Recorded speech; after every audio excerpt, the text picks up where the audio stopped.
கர்த்தர் கிருபையாக நமக்கு தந்த நல்ல புதிய ஓய்வு நாளுக்காக உடைய சமூகத்திலே கூடி வந்து கர்த்தருடைய நாமத்தை மகிமைப்படுத்தி பிதாவாகிய தேவனை ஸ்தோத்திரித்து வாழ்த்தி ஆராதித்து அவருடைய நாமத்தை மகிமைப்படுத்த நமக்கு தந்த நல்ல வேலைக்காகவும் கர்த்தருடைய ஆவியான வந்து வேளையிலே நம்மோடு கூட வந்து வாசம் பண்ணி இந்த ஆராதனை வேளை நம்மை நடத்தும்படியாக ஆவியானவரையே பொறுப்படுத்த நடத்த நம் நடுவில் ஒரு கடந்து வரும்படியாக நம்ம எல்லாம் கர்த்தரை ஸ்தோத்திரித்து வாழ்த்தி வாவிப்போம்.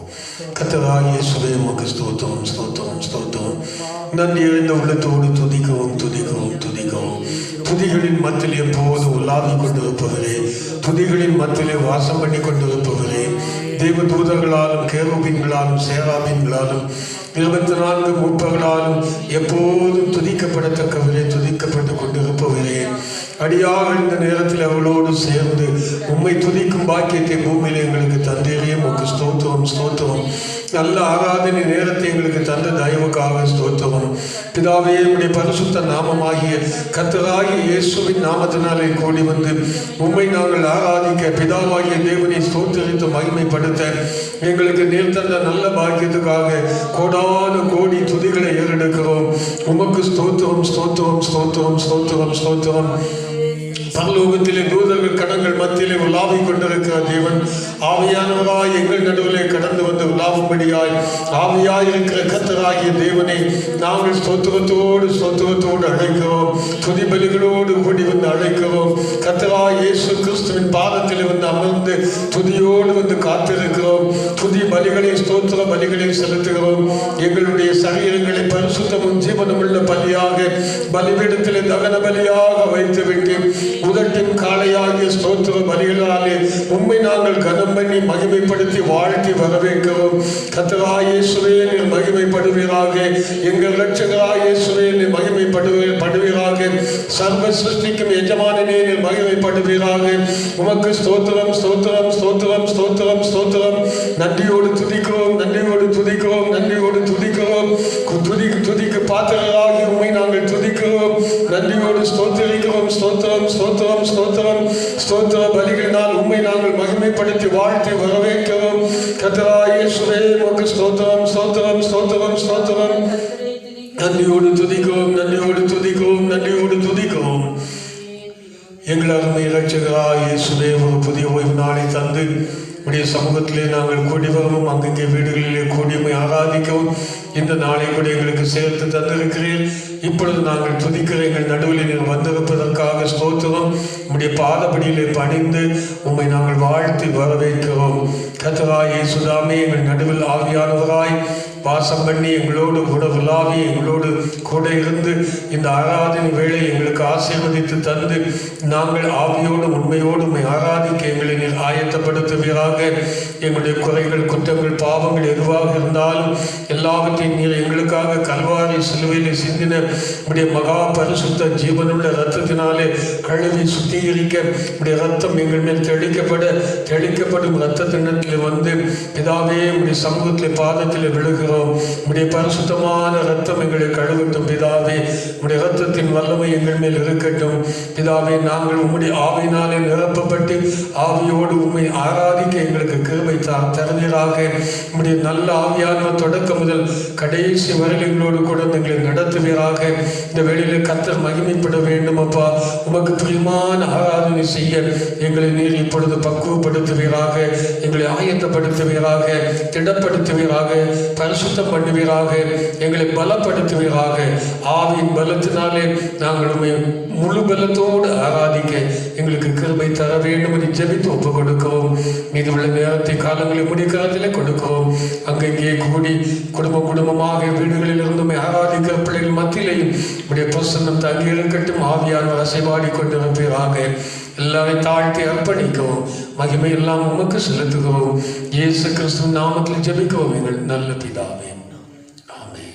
உட்கார்வோம், பாடல் பாடுவோம்.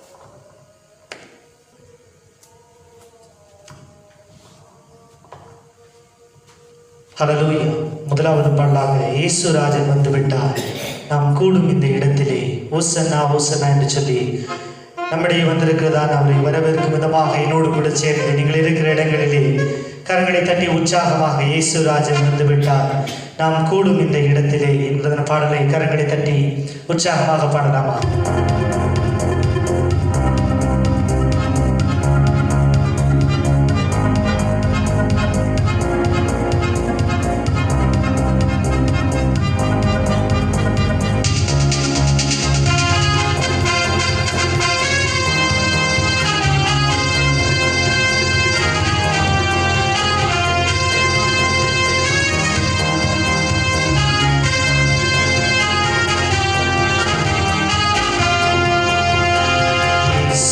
ராஜன் வந்து விட்டார், இந்த இடத்திலே சுராஜன் வந்து விட்டார், இந்த இடத்திலே ஒசன்னா ஒசன்னா ஒசன்னா ஒசன்னா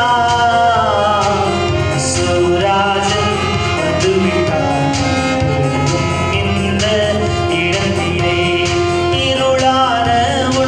வாழ்வுதான் இப்போ வெளிச்சமாகவே மாறுதே, இருளான உன் வாழ்வுதான் இப்போ வெளிச்சமாகவே மாறுதே, இயேசுவின் வேரொளி நம்மேல் வீச எழுப்பி ஜொலித்திடுவோம், இயேசுவின் வேரொளி நம்மேல் வீச எழுப்பி ஜொலித்திடுவோம், ஒசன்னா ஒசன்னா ஒசன்னா ஒசன்னா இயேசுராஜன் வந்து விட்டார், இந்த இடத்திலே.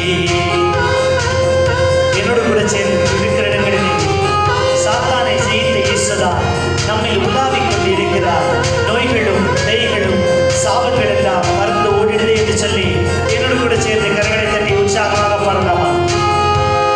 சாத்தானை ஜெயித்த இயேசுதான் நம்மில் உலாவிக் கொண்டு இருக்கிறார், சாத்தானை ஜெயித்த இயேசுதான் நம்மில் உலாவிக் கொண்டு இருக்கிறார், நோய்களும் பேய்களும் சாபங்கள் எல்லாம் பறந்து ஓடிடுதே, நோய்களும் பேய்களும் சாபங்கள் எல்லாம் பறந்து ஓடிடுதே, ஒசன்னா ஒசன்னா ஒசன்னா ஒசன்னா இயேசுராஜன் வந்து விட்டார், இந்த இடத்திலே. என்னோடு கூட சேர்ந்து அந்தகார வல்லமை முறித்திட ஆவியானவர் இறங்கி இருக்கிறார், கர்த்தரின் கரத்தால் கட்டுகள் எல்லாம் அறுக்கப்படுகிறது என்று சொல்லி நம்முடைய இருக்கிறதான கட்டுகள் எல்லாம் மறுக்கப்படுகிற வேளையில் என்னோடு கூட சேர்ந்து ஒரு நாமத்தை மகிமைப்படுத்தும் விதமாக கரங்களை தட்டி உற்சாகமாக பாடலாமா?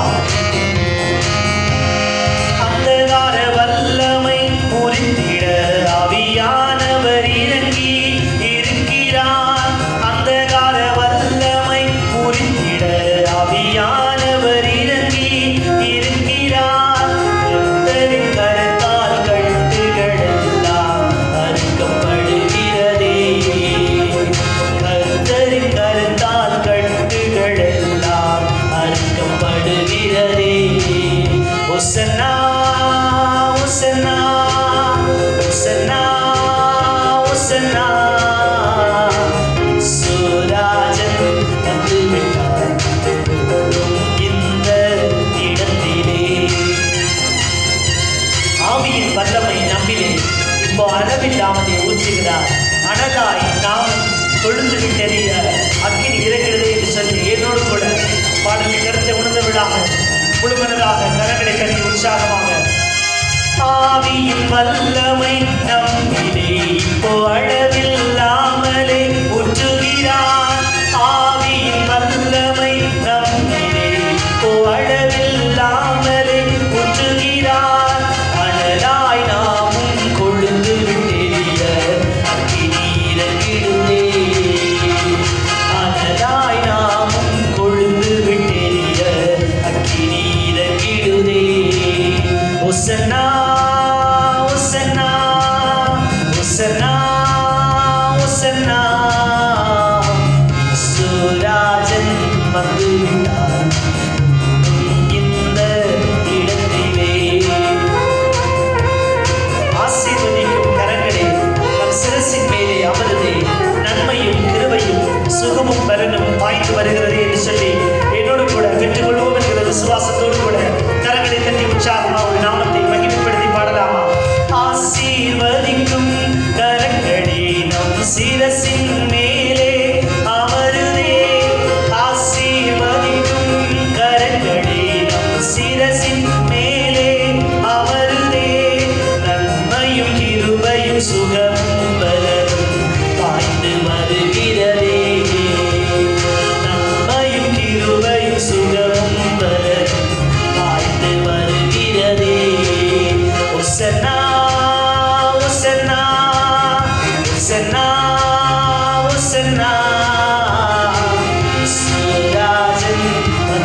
ஹல்லேலூயா. கர்த்தருடைய நாமம் மகிமைப்படுவதாக. ஹல்லேலூயா. அடுத்ததாக ஒரு மலையாள பாடலை என்னோடு கூட சேர்ந்து பாடலாமா? அந்திய கால அபிஷேகம் சகல ஜடத்தின் மேலும் கொய்த்து கால சமயமல்லோ ஆத்மாவில் நிறைக்கணமே, தீ போல இறங்கணமே, அக்னி நாவாய் பதியணமே, கொடும் காற்றாய் வீசியனமே, ஆத்ம நதியாய் ஒழுகினமே என்று சொல்லி என்னோடு கூட சேர்ந்து கரங்களை தட்டி உற்சாகமாக எல்லாருக்கும் தெரிந்து பார்த்து நினைக்கிறேன். என்னோடு கூட சேர்ந்து இருக்கிற இடங்களிலே கர்த்தர் நாமத்தை முழுமனதாக மகிமைப்படுத்தும் விதமாக அந்திய கால அபிஷேகம் சகல ஜடத்தின் மேலும் பொய்த்து கால சமயமல்லோ ஆத்மாவில் நிறைக்கிறவே என்று சொல்லி என்னோடு கூட சேர்ந்து பாடலாமா?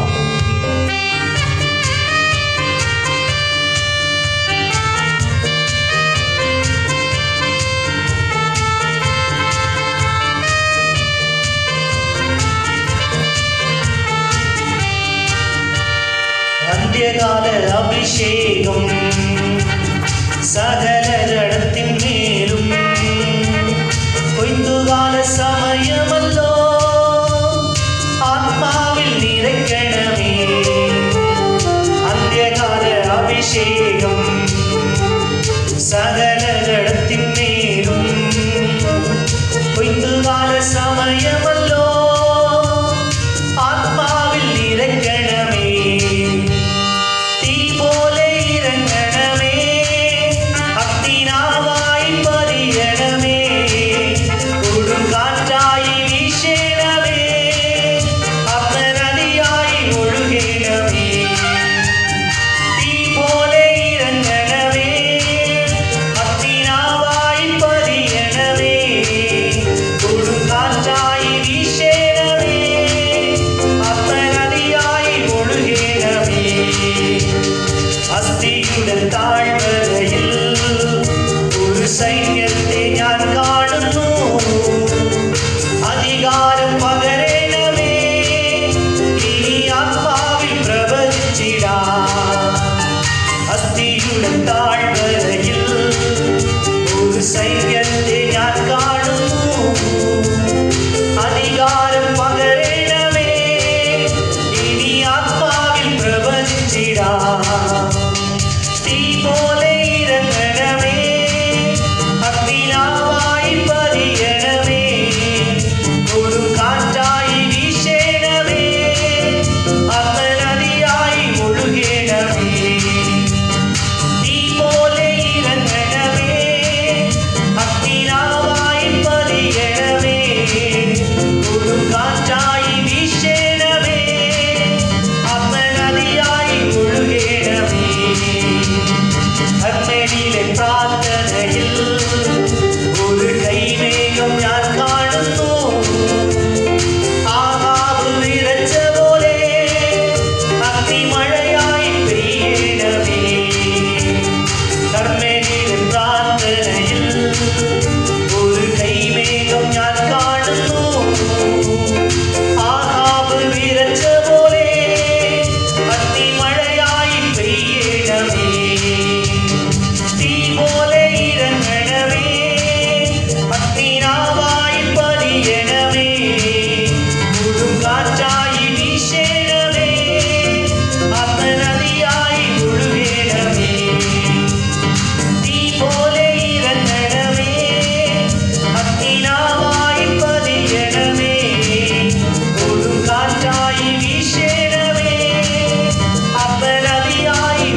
சகல ஜடத்தின் மேலும் பொய்த்துகால சமயமல்லோ ஆத்மாவில் இறங்கணமே அந்தியகால அபிஷேகம் சகல ஜடத்தின் மேலும் பொய்த்துகால சமயமல்லோ ஆத்மாவில் இறங்கணமே தீ போல இறங்கணமே அக்கினாவாய் பதியணமே ஒரு காற்றாய் வீசேனமே அப்பநதியாய் ஒழுகேனமே தீ போல இறங்கணமே அக்கினாவாய் பதியணமே ஒரு காற்றாய் வீசேனமே அப்பநதியாய் ஒழுகேனமே அப்பநதியாய் ஒழுகேனமே அப்பநதியாய் ஒழுகேனமே. ஹல்லேலூயா ஹல்லேலூயா. ஒரு சங்கீதத்தை நாம் வாசித்து கர்த்தரை நாம் ஆராதிக்க போகிறோம். 115ஆம் சங்கீதம். சங்கீதம் 115.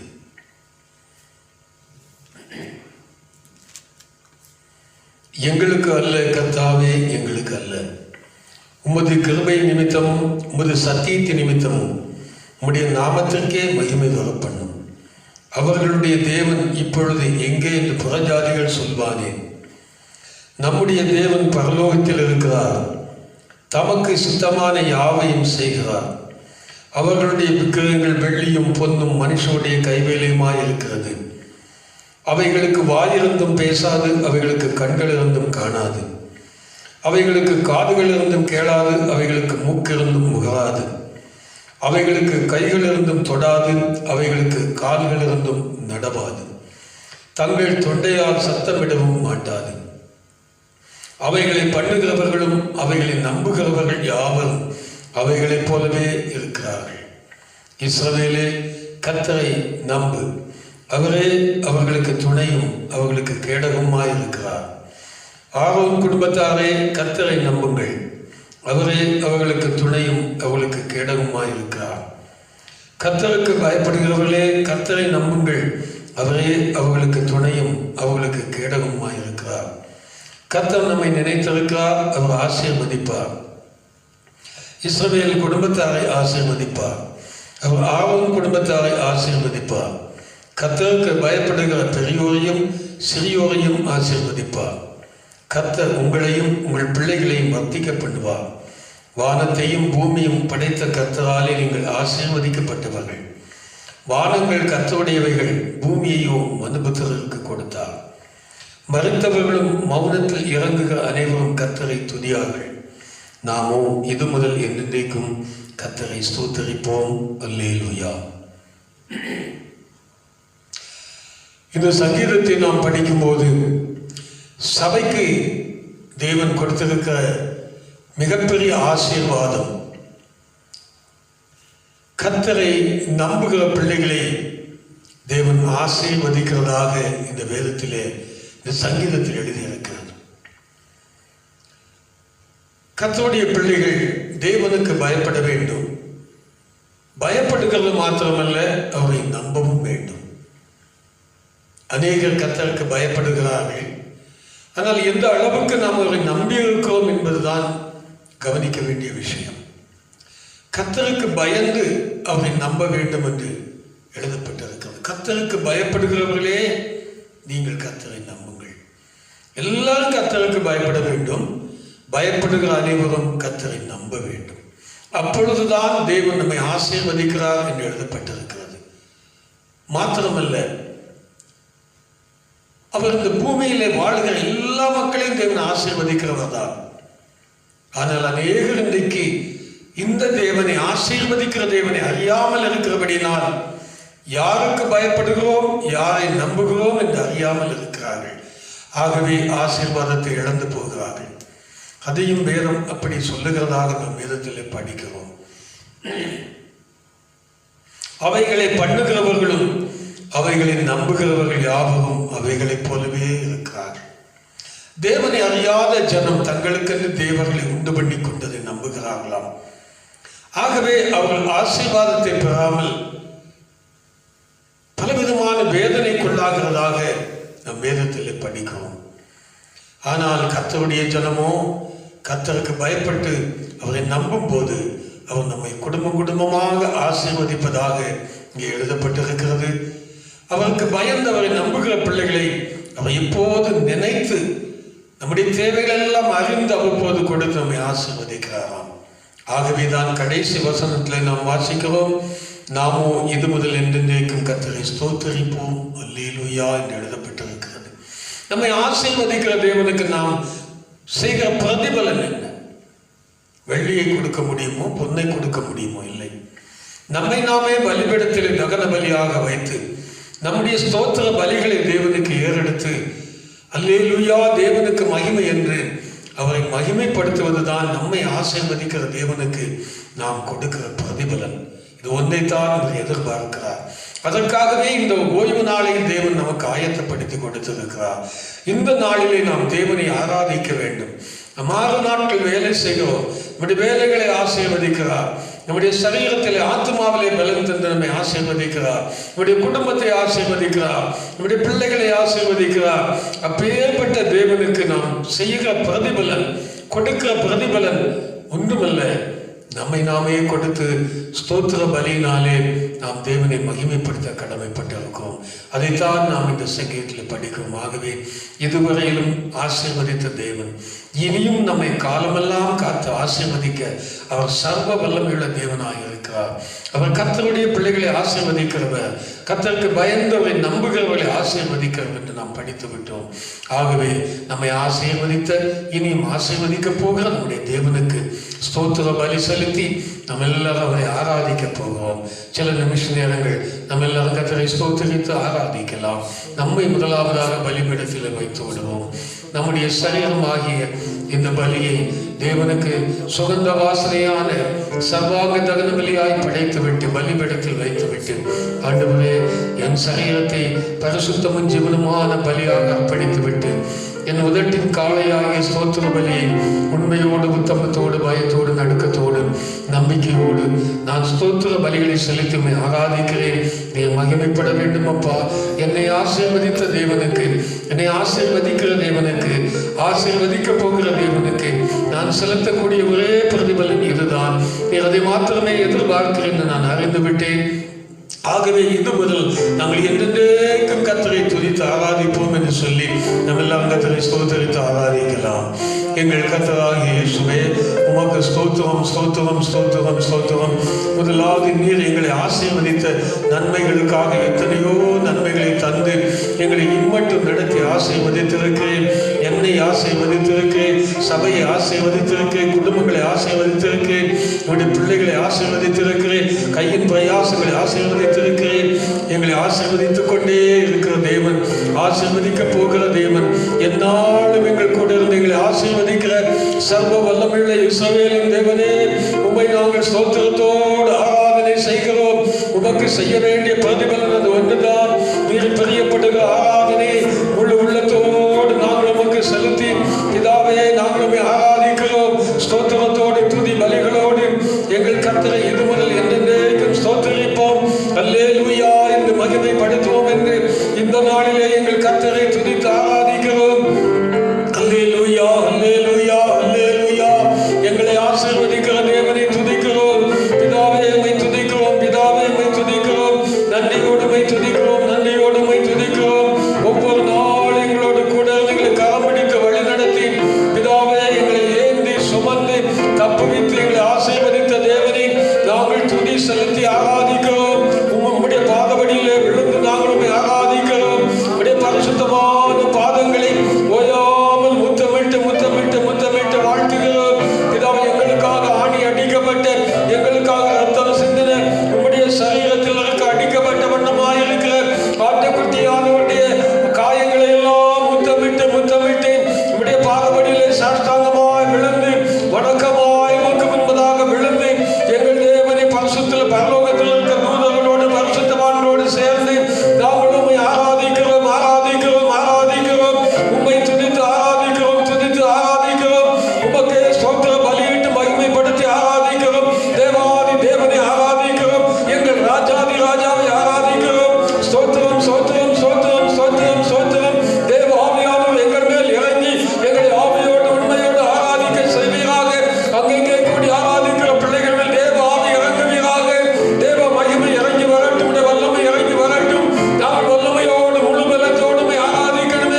குடும்பத்தின் மேல் உம்முடைய அக்கினி இறங்கியதை அங்கீகரிக்கட்டும். அல்லேலூயா, அல்லேலூயா, அல்லேலூயா. இயேசுவே, உம்முடைய கோலின் ஒளியால் இந்த சரீரமாகிய பலியின் மேல் தொடுவீராக. தேவ அக்கினி அதன் மேல் இறங்கி வரட்டும். அல்லேலூயா, அல்லேலூயா, அல்லேலூயா. உமக்கு ஸ்தோத்திரம், ஸ்தோத்திரம், ஸ்தோத்திரம், ஸ்தோத்திரம், ஸ்தோத்திரம். நன்றியோடு துதிக்கிறோம். பலிபீடத்தில் வைக்கப்பட்டிருக்கிற ஒவ்வொரு சரீரத்தை தேவ கரம் தொடட்டும் அப்பா. உம்முடைய கோல் தொடட்டும் பிதாவே. உம்மை துதிக்கிறோம், உம்மை துதிக்கிறோம், உம்மை துதிக்கிறோம், உம்மை துதிக்கிறோம். அல்லேலூயா, அல்லேலூயா, அல்லேலூயா. உமக்கே ஸ்தோத்திரம், உமக்கே ஸ்தோத்திரம், உமக்கே ஸ்தோத்திரம். எங்களை எப்போதும் நினைவு கொண்டு ஆசீர்வதிக்கிறவரே, உம்மை நாங்கள் துதிக்கிறோம். பாதுகாக்கிறவரே, உம்மை துதிக்கிறோம். அல்லேலூயா என்று ஆர்ப்பரித்து உம்மை துதிக்கிறோம். பிதாவே, உமக்கு ஸ்தோத்திரம், ஸ்தோத்திரம். எங்கள் கர்த்தராகிய இயேசுவின் நாமத்தை உயர்த்துகிறோம். எங்களை ரட்சிக்க எங்களுக்கு கொடுத்த கர்த்தராகிய இயேசுவின் சர்வ வல்லமையுள்ள நாமத்தை உயர்த்துகிறோம். உம்முடைய நாமத்தை மகிமைப்படுத்துகிறோம். உம்முடைய நாமமே எல்லா நாமத்துக்கும் மேலான நாமம். உம்முடைய நாமம் பூமி எங்கும் மேன்மையுள்ள நாமம். அதை நாங்கள் உயர்த்தி உயர்த்தி ஆராதிக்கிறோம். கர்த்தராகிய இயேசுவின் நாமம் உயர்வதாக. அல்லேலூயா, அல்லேலூயா, அல்லேலூயா. உமக்கு ஸ்தோத்திரம், ஸ்தோத்திரம், ஸ்தோத்திரம், ஸ்தோத்திரம். நன்றியோடு துதிக்கிறோம், நன்றியோடு துதிக்கிறோம், நன்றியோடு துதிக்கிறோம், நன்றியோடு துதிக்கிறோம், நன்றியோடு துதிக்கிறோம். கோடான கோடி துதிகளை ஏறெடுக்கிறோம். ஸ்தோத்திரம், ஸ்தோத்திரம், ஸ்தோத்திரம், ஸ்தோத்திரம், ஸ்தோத்திரம். துதிகளின் பாத்திரனே, ஸ்தோத்திரம், ஸ்தோத்திரமே. எல்லா துதிகளின் பாத்திரனே, ஸ்தோத்திரம், ஸ்தோத்திரமே. துயாதி துயவரே, துதித்தும்மை பாடுகிறோம். துயாதி துயவரே, துதித்தும்மை பாடுகிறோம். துதிகளின் பாத்திரனே, ஸ்தோத்திரம், ஸ்தோத்திரமே. எல்லா துதிகளின் பாத்திரனே, ஸ்தோத்திரம், ஸ்தோத்திரமே. வானம் பூமி யாவையுமே வார்த்தையினாலே படைத்தவரே. வானம் பூமி யாவையுமே வார்த்தையினாலே படைத்தவரே. வாழ்த்துகிறோம், வணங்குகிறோம், வாழ்நாளெல்லாம் உம்மை போற்றுகிறோம். வாழ்த்துகிறோம், வணங்குகிறோம், வாழ்நாளெல்லாம் உம்மை போற்றுகிறோம். துதிகளின் பாத்திரனே, ஸ்தோத்திரம், ஸ்தோத்திரமே. எல்லா துதிகளின் பாத்திரனே, ஸ்தோத்திரம், ஸ்தோத்திரமே. தாய் தன் சேயை மறந்தே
தொடர்ந்து ஆவியானவர் நடத்தும்படியாக சகோதரர் சாவல் ஜெபிப்பார்கள். நேசிக்கிறதான நல்ல பிதாவே, இந்த நல்ல அருமையான தகப்பனே ஸ்தோத்திரையா. ஓய்வு நாளுக்காக கர்த்தரை நன்றியோடு கூட துதிக்கிறையா. தகப்பனே மக்கு ஸ்தோத்திரம் ஸ்தோத்திரம் ஸ்தோத்திரம் ஸ்தோத்திரையா. இந்த நாள் கர்த்தரை ஆராதிக்க தந்த கர்த்தாவை விசேஷித்தோடைய வல்லமைக்காய் ஆண்டவரை துதிக்கிறப்பா. தகப்பனே நாங்கள் நிற்பது நிலை நிற்பது உடைய சுத்த கிருபை ஐயா. உடைய அன்பு கரங்களால் எங்களை தாங்கி அரவணைத்து நாதா தப்புவித்தீரே. மக்கு நன்றி நன்றி நன்றி நன்றி அப்பா. உடைய சமூகத்தில் விழுந்துமை நன்றியோடு கூட துதிக்கிறோமே ஸ்தோத்திரிக்கிறையா. எவ்வளவு நன்மைகளை செய்தீரே அப்பா. மக்கு ஸ்தோத்திரம் ஸ்தோத்திரம். நிமிஷந்தோறும் எங்களை விசாரித்தீரே. மக்கு நன்றி நன்றி நன்றி ஐயா. உடைய பாதத்திலே விழுந்து ஐயா நன்றியோடு கூட துதிக்கிறோமே ஸ்தோத்திரிக்கிறோமே ஸ்தோத்திரிக்கிறப்பா. முழு திருச்சபை காப்பாற்றினரே. மக்கு ஸ்தோத்திரம் ஸ்தோத்திரம் ஸ்தோத்திரையா. உடைய கிருபையினால் தாங்கி வந்தீரே. மக்கு நன்றி நன்றி நன்றி அப்பா. இந்த நாள் ஏசப்பா ஸ்தோத்திரம் செய்தி அளிக்கிறதான என்னை பிள்ளை தேவக்கரங்களில் எப்போ கிடக்கிற ஐயா வல்லமையான கருவியா கர்த்தர் எடுத்து பயன்படுத்துங்க. வல்லமைக்குள்ள பிரசன்னத்துக்குள்ள மகிமைக்குள்ளமாய் கர்த்தர் மறைத்துக்குள்ள ஐயா விசேஷித்த வல்லமை இறங்கி வரட்டும் அப்பா. தேவாவியானவர் நடத்த வேண்டும் என்று ஜெபிக்கிறையா. பரிசுத்த பிதாவே மக்கு ஸ்தோத்திரம். இந்த சத்தியத்தை கேட்கதான பிள்ளைகள் ஐயா தகப்பனே ஸ்தோத்திரம். எந்த சூழ்நிலை இருந்தாலும் என் அன்பு தெய்வம் தகப்பனே ஸ்தோத்திரையா விடுவிக்கும்படியா நம்ம ஜெபிக்கிறோம். வசனத்தின் வல்லமை விடுதலை கொண்டு வரட்டும் அப்பா. ஒருவேளை விலகினத்தோடு கூட இருந்து இந்த வார்த்தையை கேட்பார்கள் என்று சொன்னா என்னுடைய வார்த்தைகளை குணமாக்கட்டும் அப்பா. அவனுடைய வல்லமை இறங்கட்டும் ஐயா. தகப்பனே மனநொந்து இருப்பார்கள் என்றால் கண்ணீரை சிந்திக் கொண்டிருப்பார்கள் என்றால் தேவ ஆவியார் கண்ணீரை துடைத்து நாதா இயேசுவே வாரங்களெல்லாம் மாற்றி அப்பன மாபெரும் சமாதான விடுதலை சந்தோஷம் உண்டாகட்டும் இயேசுவின் நாமத்தினால. தகப்பனே வல்லமை இறங்கட்டும் வல்லமை இறங்கட்டும் ஐயா. ஒவ்வொரு சரீரத்துக்குள்ளும் ஆவிக்குள்ளும் ஆத்துமாவிற்குள்ளும் நாதா தகப்பனே ஸ்தோத்திரனுடைய வல்லமை இறங்கி அப்பா என்னுடைய பிள்ளைகளை புது பலனடைய செய்ய ஐயா. கழுகை போல செட்டைகளை அடித்து கர்த்தருக்காக எழுப்பட்டும் தகப்பனே. தகப்பனே நன்றியோடு துதிக்கிற கர்த்தருக்கு ஜீவனுள்ள சாட்சியம் தேவையாமே துதிக்கிறோம். அநேக சான்றிதழை கர்த்தருக்காக எழுப்ப வேண்டும் என்று ஜெபிக்கிறோம். வார்த்தையை கேட்கிற பிள்ளைகள் ஒவ்வொருவரும் ஐயா விசேஷித்த பலனை அடைத்துக் கொள்ளட்டும் அப்பா. இயேசுவே மக்கு நன்றி. இந்த சத்தத்தை கேட்கிற ஒவ்வொரு தேவ பிள்ளையும் பலனடையட்டும் அப்பா. இயேசுவே இந்த கோத்திரத்தில் ஒருவரும் பலகீனர்களா இருக்க வேண்டாம் ஐயா. புது பலனை கர்த்தர் கொடுக்க வேண்டும் என்று ஜெபிக்கிறோம் தகப்பனே. அவர் விதமான ஆசீர்வாதம் ஐயா ஒவ்வொரு கூடாரத்திலும் இறங்கட்டும் ஐயா. ஒவ்வொரு கூடாரத்திலும் தேவனுடைய ஆசீர்வாதம் இறங்கட்டும். எல்லா பாத்திரங்களும் நிரம்பி வெளியேட்டும் ஐயா.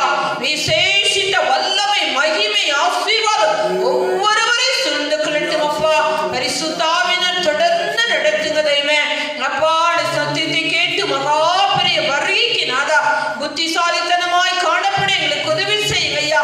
புத்தியுள்ளவர்களாய் இருந்த தெய்வமே ஸ்தோத்திரம். இந்த வருகையிலே நாதா ஸ்தோத்திரம் ஆயத்தப்பட்டு நிற்க உதவி செய்யுங்க. பரிசுத்தப்படுத்துங்க பாடைய வசனத்தால் எங்களை நித்தியத்திற்கு அழைத்து கொண்டு போகும் அப்பா. தகப்பனே மக்கு ஸ்தோத்திரம் ஸ்தோத்திர ஐயா. இந்த வசனத்தின்படி வாழ்ந்து நாதா வசனத்தின்படி ஜீவித்து மறிக்க ஐயா நித்தியத்தை அடைந்து கொள்ள கர்த்தர் உதவி செய்யுங்க. வசனத்தின் வல்லமை எங்களை அப்படியே மூடி மறைத்து கொள்ளட்டும் ஐயா. தேவ ஆவியனுடைய கரங்களை தொடர்ந்து எங்களை அர்ப்பணிக்கிறோம். பரிசுத்தாவியில் நடத்துங்க ஐயா. எல்லா மகிமையும் காரணமும் துதியும் கர்த்தருக்கே செலுத்துகிறோம். இயேசுவின் நாமத்தில் ஜெபிக்கிறோம் பிதாவே ஆமென் ஆமென். வேத பாடம் வாசிக்கப்படும். வாசிக்கும்படியாக தெரிந்து கொள்ளப்பட்ட வேத பகுதி நீதிமொழிகள் 23ஆம் அதிகாரம் 10ஆம் வசனம் முதல் 18ஆம் வசனம் முடிய. நீதிமொழிகள் 23ஆம் அதிகாரம் 10ஆம் வசனம் முதல். பூர்வ எல்லைக்குறியை மாற்றாதே, திக்கற்ற பிள்ளைகளுடைய நிலங்களை அபகரித்துக் கொள்ளாதே. அவர்களுடைய மீட்பர் வல்லவர், அவர் உன்னுடனே அவர்களுக்காக வழக்காடுவார். உன் இருதயத்தை புத்திமதிக்கும் உன் செவிகளை அறிவின் வார்த்தைகளுக்கும் சாய்ப்பாயாக. பிள்ளையை தண்டியாமல் விடாதே, அவனை பிரம்பினால் அடித்தால் அவன் சாகான். நீ பிரம்பினால் அவனை அடிக்கிறதுனால் பாதாளத்துக்கு அவன் ஆத்மாவை தப்புவிப்பாயே. என் மகனே, உன் இருதயம் ஞானமுள்ளதாயிருந்தால் என்னிலே என் இருதயம் மகிழும். உன் உதடுகள் செம்மையானவர்களை பேசினால் என் உள்ளந்திரியங்கள் மகிழும். உன் மனதை பாவிகள் மேல் பொறாமை கொள்ள விடாதே. நீ நாடோறும் கர்த்தரை பற்றும் பயத்தோடு இரு. நிச்சயமாகவே முடிவு உண்டு. உன் நம்பிக்கை வீண் போகாது என்பதே. நம்முடைய கர்த்தராகிய இயேசு கிறிஸ்துவின் பரிசுத்தமான நாமத்துக்கு ஸ்தோத்திரம் உண்டாவதாக. அதிசீக்கிரமாய் வரப்போகிற கர்த்தராகிய இயேசு கிறிஸ்துவின் நாமத்தினால் உங்கள் அனைவருக்கும் வாழ்த்துக்களை தெரிவிக்கிறேன். இந்த காலத்தை குறித்து கடந்த வாரத்தில் நாம் தியானித்தோம். இந்த நாளிலே உங்களோட சில வார்த்தைகளை நான் பகிர்ந்து கொள்ள கர்த்தர் தந்த வேத பகுதியிலிருந்து ஒரு வசனத்தை நாம் தியானிக்க போகிறோம். அதற்கு முன்பதாக சங்கீதம் 9ஆம் சங்கீதம் அதில் 7ஆம் வசனத்தை நாம் படிக்கும்போது ஒரு இந்த காலத்துக்குரியதான இந்த நாட்களுக்குரியதான காரியத்தை தீர்க்க தரிசனமாக இங்கே எழுதியிருக்கிறதை நாம் பார்க்கிறோம். வாசிக்கலாம். சங்கீதம் 9:7. கர்த்தரோ என்னென்றைக்கும் இருப்பார். என்றென்றைக்கும் இருப்பார். கர்த்தர் என்றென்றைக்கும் உள்ள தேவன். அவர் சாவாமை உடையவர். அவர் என்றைக்கும் ஜீவிக்கிற ஜீவன் உள்ள தேவன். தம்முடைய சிங்காசனத்தை அவருடைய சிங்காசனத்திலே வீற்றிருக்கிறார். இப்பொழுது தேவன் பரலோகத்திலே சிங்காசனத்திலே வீற்றிருக்கிறார். சிங்காசனத்திலே ராஜாதி ராஜாவாக வீற்றிருக்கிறார். அந்த ராஜா சிங்காசனத்தில் இருந்து கொண்டு பூமியெல்லாம் பார்க்கிறார். பூச்சக்கரத்தில் இருக்க எல்லா மனுஷர்களையும் உடைய 7 கண்களும் உடைய 7 ஆவிகளும் பூமி எங்கும் கடந்து சென்று நம்மை பார்த்து கொண்டே இருக்கிற ஒரு மனுஷன் கூட இந்த சிங்காசனத்தில் இருக்கிற ராஜாவுடைய கண்களுக்கு தவறி போக முடியாது.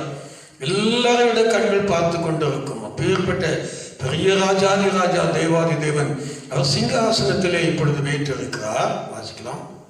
சிங்காசனத்தை நியாய தீர்ப்புக்கு ஆயத்தம் பண்ணினார். இப்பொழுது அவர் செய்து கொண்டிருக்கிற காரியம் அதுதான் இன்றைக்கு பூமியில நடந்து கொண்டிருக்கிறது.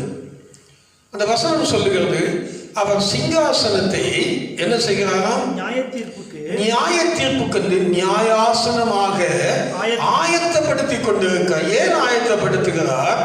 அவர் பூமியை பார்க்கிறார். பூமியானது பயங்கரமான அக்கிரமம் நிறைந்ததாகிவிட்டது. பூமி எங்கும் அக்கிரமம் மிகுதியாகிவிட்டது. அன்பு தணிந்து விட்டது.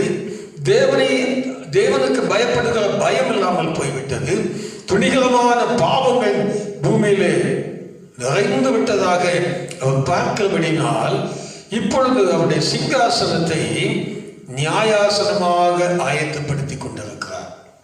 ஏனென்றால் சிங்காசனத்தில் இருக்கும்போது நியாய தீர்ப்பு கொடுக்க முடியாது. எந்த ஒரு நீதிபதி ஜட்ஜை நீங்கள் பார்த்தால் கோர்ட்டில் அவருக்கென்று ஒரு நியாயாசனம் வைக்கப்பட்டிருக்கும். அதில் இருந்து கொண்டுதான் தீர்ப்பை அவர் சொல்ல முடியும். ஆகவே ராஜா சிங்காசனத்தில் இருக்கிறார். அவர் பூமியை நியாயம் தீர்க்க வேண்டுமானால் அதை நியாயாசனமாக அவர் ஆயத்தப்படுத்த வேண்டும்.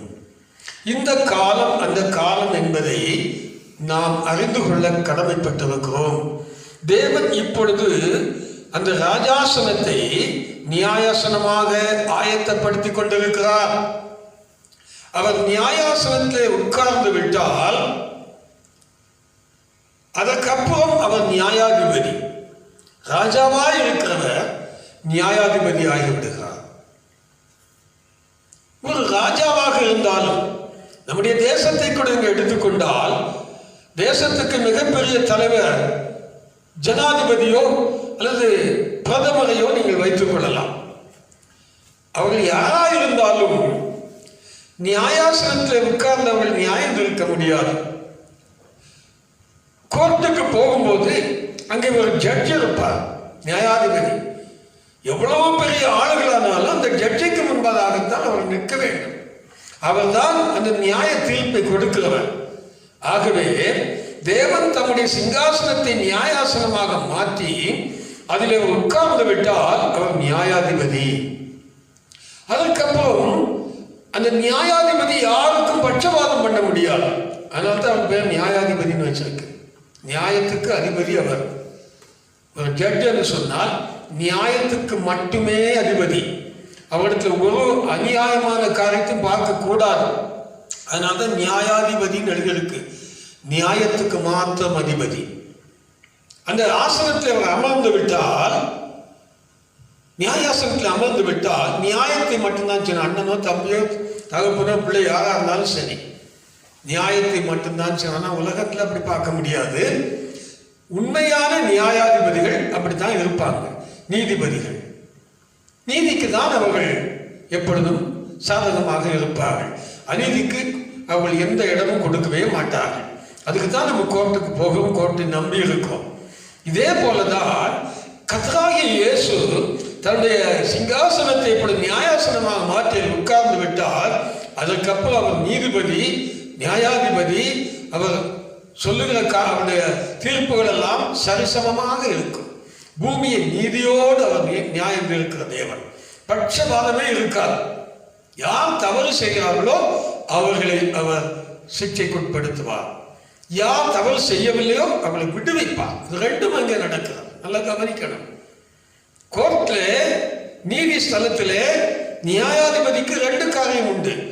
ஒரு கூட்டத்தை நியாயம் தீர்த்து ஆக்கிரமிப்புக்கு தீர்ப்பு கொடுக்கிறார், ஒரு கூட்டத்தை நியாயம் தீர்த்து விடுவிக்கிறார்.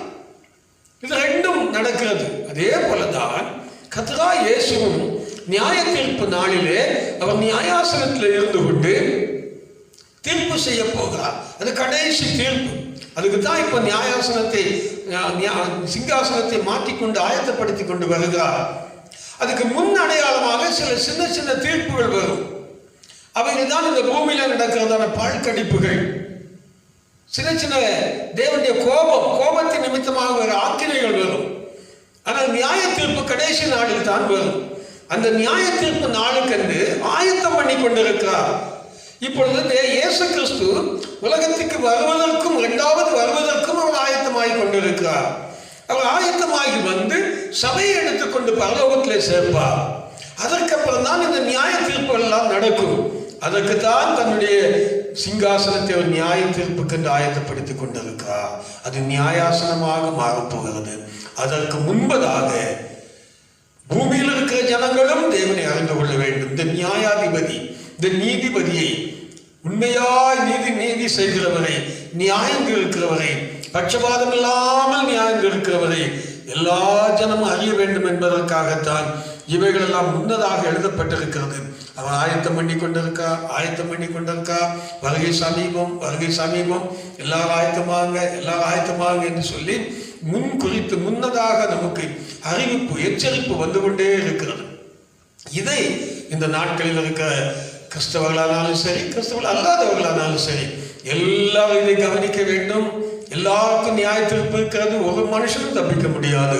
அவன் செய்த கிரியைக்கு தக்கதாக தேவன் நியாயத்திற்கு சீக்கிரமாய் வருகிறார்.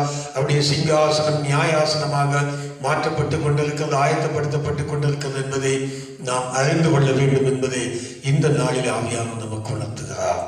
சபையார் மிக கவனமாக இருக்கணும்.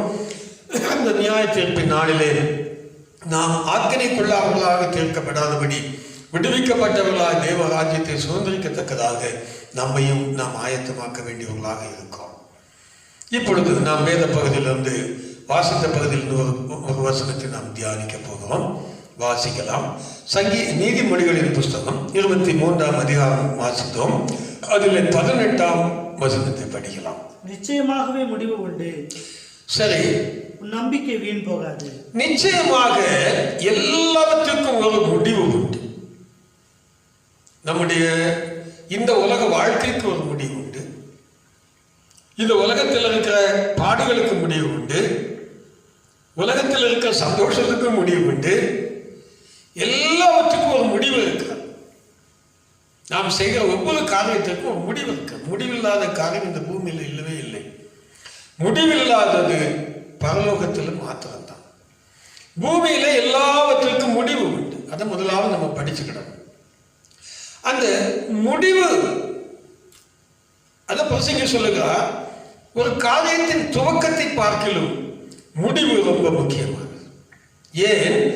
முடிவிலே தான் அவனவனுடைய நம்பிக்கைக்குரிய பிரதிபலன் கிடைக்கும்.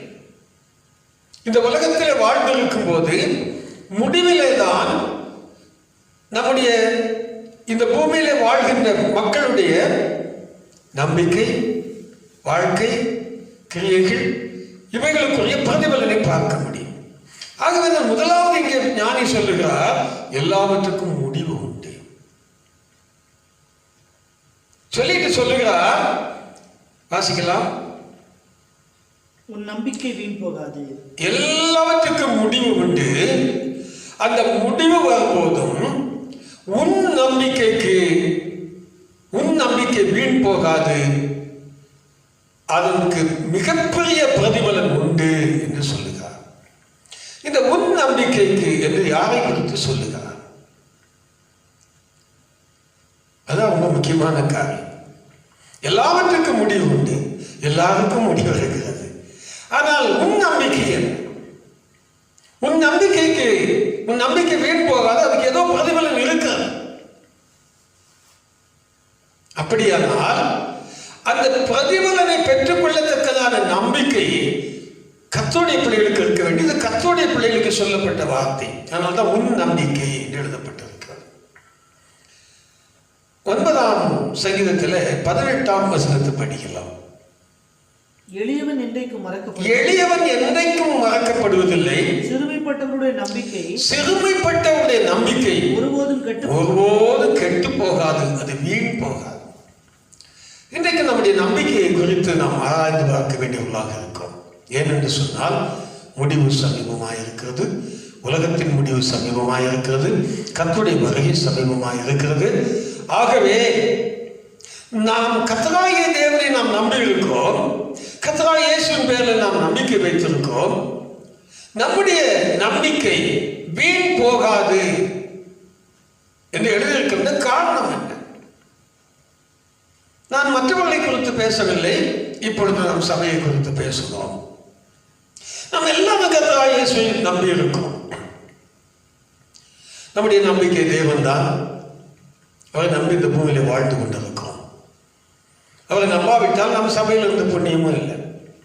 ஆனால் எத்தனை பேருடைய நம்பிக்கைக்கு பிரதிபலன் உண்டாயிருக்கும்? எத்தனை பேருடைய நம்பிக்கை வீண் போகாமல் இருக்கும், கெட்டு போகாமல் இருக்கும்? எத்தனை பேருடைய நம்பிக்கை வீணாகிவிடும்? உன் நம்பிக்கை வீண் போகாது அப்படின்னா மற்றவருடைய நம்பிக்கை வீணாகிவிடும் என்பது அந்த பொருள். அடுத்த பக்கத்தில் பார்த்தா இது யாரும் ஒரு குறிப்பிட்ட ஆளை குறித்து இருக்கிறது. அந்த ஆளுதான் யார்? அந்த ஆளுடைய நம்பிக்கை என்ன? அந்த ஆளுடைய நம்பிக்கை வீண் போகாது என்று எழுதப்பட்டிருக்கிறது. அப்படியானால் மற்றவருடைய நம்பிக்கை என்ன? அது வீணாகிவிடும், இது கெட்டு போய்விடும் என்றெல்லாம் நம்ம பார்க்கிறோம். ஆகவே கர்த்தராகிய இயேசுவை நம்பி இருக்கிற நாம் வேறு நிறைய வசனங்கள் நம்ம படிச்சிருக்கோம். கர்த்தரை நம்புகிறவர்கள் எப்படி இருப்பாங்க நமக்கு நல்லா தெரியும். நாம் தேவனை நம்பி இருக்கோம், உண்மைதான், இல்லைன்னு சொல்லல. இப்ப நம்ம சங்கீதத்தில் படித்தோம். என்ன படித்தோம்? இஸ்ரவேலரே, நீங்கள் கர்த்தரை நம்புங்கள், அவரே உங்களுக்கு கேடகமும், அவரே உங்களுக்கு பாதுகாவலும், அவரே உங்களை ஆசீர்வதிக்கிறவராக இருக்கிறார். ஆரோன் குடும்பத்தாரே, லேவி குடும்பத்தாரே, நீங்கள் எல்லாரும் கர்த்தரை நம்புங்கள், அவர் உங்களுக்கு கேடகமாக இருக்கிறார், அவர் உங்களை ஆசீர்வதிக்கிறார். மாத்திரமல்ல, யாரெல்லாம் கர்த்தருக்கு பயப்படுகிறார்களோ, சிறியோரையும் பெரியோரையும் கர்த்தருக்கு பயந்து அவரை நம்புகிறார்களோ எல்லாரும் தேவன் ஆசீர்வதிக்கிறார். அப்போ நம்பிக்கைக்கு பிரதிபலன் என்ன? ஏன் நம்ம நம்பிக்கை வீண் போகாது என்று எழுதப்பட்டிருக்கிறது? கர்த்தரை நம்புகிற மனுஷனுக்கு நிச்சயமாக அந்த நம்பிக்கைக்கு பிரதிபலனாக ஆசீர்வாதம் உண்டு. அந்த ஆசீர்வாதம் தான் இன்னதென்று நாம் முதலாவது அறிந்து கொள்ள வேண்டும். அப்பொழுதுதான் நாம் எதற்காக தேவனை நம்புகிறோம். இப்ப நம்ம படிக்கிறது உன் நம்பிக்கை அப்படின்னா, என் நம்பிக்கை யார் பெயர்ல? இரண்டாவது, எதற்காக அந்த நம்பிக்கையை அவர் பெயர்ல வைக்கிறேன்? நான் சொல்லுகிறேன், கர்த்தராகிய இயேசுவின் பெயரில் நான் நம்பி இருக்கிறேன். எதற்காக நம்பி இருக்கிறோம்? அவர் என்னை ஆசீர்வதிப்பதற்காக, அவர் என்னை பாதுகாப்பதற்காக, எல்லா தீங்குக்கும் விலைக்கு பாதுகாப்பதற்காக. உண்மைதான், இல்லை என்று சொல்ல முடியாது. ஆனால் ஒரு வசனத்தை நீங்கள் படித்தால் உங்களுக்கு புரியும் நம்முடைய நம்பிக்கை எப்படிப்பட்டது. தேவன் எப்பேற்பட்ட நம்பிக்கை உடையவர்களை தேவன் ஆசீர்வதிக்கிறார். அவர் நமக்கு கொடுக்கிற ஆசீர்வாதம் என்ன? இவர்களுக்கு குறித்து நாம் கொஞ்சம் ஆராய்ந்து பார்க்கணும். வேதத்தில் ஒரு பகுதியை வாசிக்கலாம். நாகும் தீர்க்க தரிசன புஸ்தகம் 1ஆம் அதிகாரம் 7ஆம் வசனம்.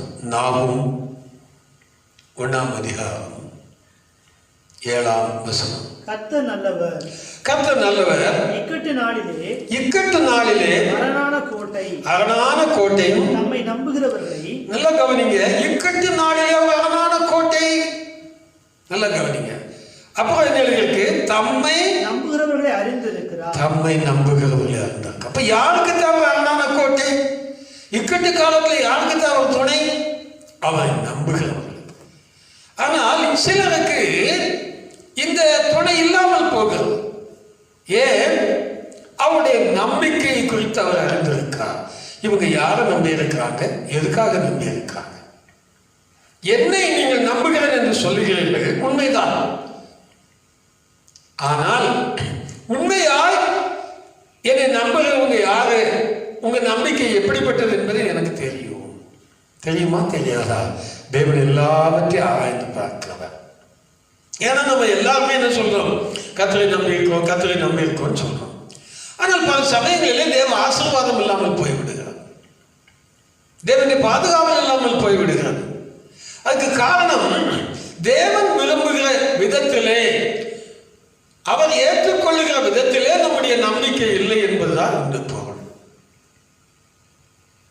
அது எப்படியா அப்படி நீங்க கேட்பீங்க? எல்லாத்துக்கும் வசனம் இருக்கிறது. வாழ்க்கையில நடைமுறையில் உள்ளது தான் நான் உங்களுக்கு சொல்லுகிறேன். நடைமுறையில் இல்லாததல்ல, எல்லா மனுஷர்களிடத்திலும் காணப்படுகிறது தான். யாரை நம்புகிறோம்? கர்த்தரை நம்புகிறோம். எதற்காக நம்புகிறோம்? இப்ப படிங்க ஒரு வசனத்தை கூட. 1 கொரிந்தியர் 15ஆம் அதிகாரம் 19ஆம் வசனம். 1 கொரிந்தியர் 15ஆம் அதிகாரம் 19ஆம் வசனம்.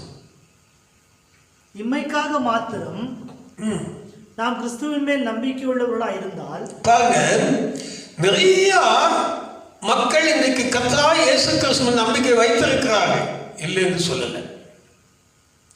ஆனால் நல்ல கவனிங்க, இந்த உலகத்திற்காக மட்டும், உலகத்தில் கிடைக்க வேண்டிய ஆசீர்வாதங்களுக்காக மட்டும், நல்ல கவனிக்கணும், மாத்திரன்றது நீங்க அடிக்கோடிடணும். இந்த உலகத்துக்காக மட்டும், உலகத்துக்காக நம்ப வேண்டாம்னு சொல்லல, உலகத்துக்காக மாத்திரம், வேற ஒன்றையும் நம்முடைய ஆத்மீகத்துக்குறதை பார்க்காமல் இந்த சரீரத்துக்கும் இந்த உலகத்திற்குள்ள ஆசீர்வாதங்களுக்காக மட்டும் கர்த்தர் மேல், கிறிஸ்துவின் மேல் நம்பிக்கை உள்ளவர்களா இருந்தால் அங்க நிற்கட்டும். எத்தனை பேர் விசுவாசம், அல்ல எத்தனை பேர் கர்த்தரை நம்பி இருக்கிறோம்? நம்ம இந்த மாதிரி கிறிஸ்துவின் மேல் எல்லாரும் நம்பிக்கை வைத்திருக்கிறோம். அவங்க மேல எதுக்காக நம்பிக்கை வச்சிருக்கிறோமா? இந்த பூமியில நான் வாழ்ற வரைக்கும் எனக்கு ஒரு குறையும் இருக்கக்கூடாது, என் பிள்ளைகளுக்கு ஒரு குறையும் இருக்கக்கூடாது, என் சரீரத்துக்கு ஒரு வேதனை வந்துடக்கூடாது, ஒரு வியாதி வந்துடக்கூடாது, நல்ல சம்பாத்தியம் வேணும், நல்ல குறை வந்துடக்கூடாது. தேவன் என்னை ஆசீர்வதிப்பேன்னு சொல்லியிருக்கிறாரு, என்னை ஐஸ்வர்யவானாக்குறேன்னு சொல்லியிருக்கிறாரு. அதனால இதற்காக நான் உண்மையா இயேசுவை நம்புகிறேன். நீங்க உண்மையா தான் நம்புறீங்க, இல்லைன்னு சொல்லல. ஆனால் இந்த நம்பிக்கை வீண் போகும். இந்த உலகத்தின் ஆசீர்வாதங்களுக்காக மட்டும் நீங்கள் கிறிஸ்துவை நம்பினால் அதுக்கு பிரதிபலன் என்ன கிடைக்கும் எழுதியிருக்கு? எல்லா மனுஷரை பார்க்கிலும் ரொம்ப பரிதாபமான ஒரு சாபத்துக்குள்ளாக மாறிவிடுவோம். ஆசீர்வாதத்துக்கு பல என்ன வந்துடுது? வேதனை வந்து விடுகிறது. ஏன் அப்ப ஆண்டவர் உலகத்துல உங்களை ஆசீர்வதிக்க மாட்டாரா? உங்களுக்கு வேலை கொடுக்க மாட்டாரா? உங்களுக்கு அன்னன்னைக்குள்ள சாப்பாடு கொடுக்க மாட்டாரா? ஐஸ்வர்யம் கொடுக்க, எல்லாம் கொடுப்பார், எல்லாம் கொடுப்பார். எல்லாம் இருந்தாலும் பரிதவிக்கப்படத்தக்கவர்களாக மாறிவிடுவோம். அது என்ன பரிதவிக்கப்படத்தக்கவர்கள்? யார் பரிதவிக்கப்படத்தக்கவர்கள்? ஐயோ, இந்த மனுஷன் வாழ்க்கை பரிதாபமா போச்சு. எல்லாம் இருக்குதே, ஆனால் பரிதாபம். ஏன்?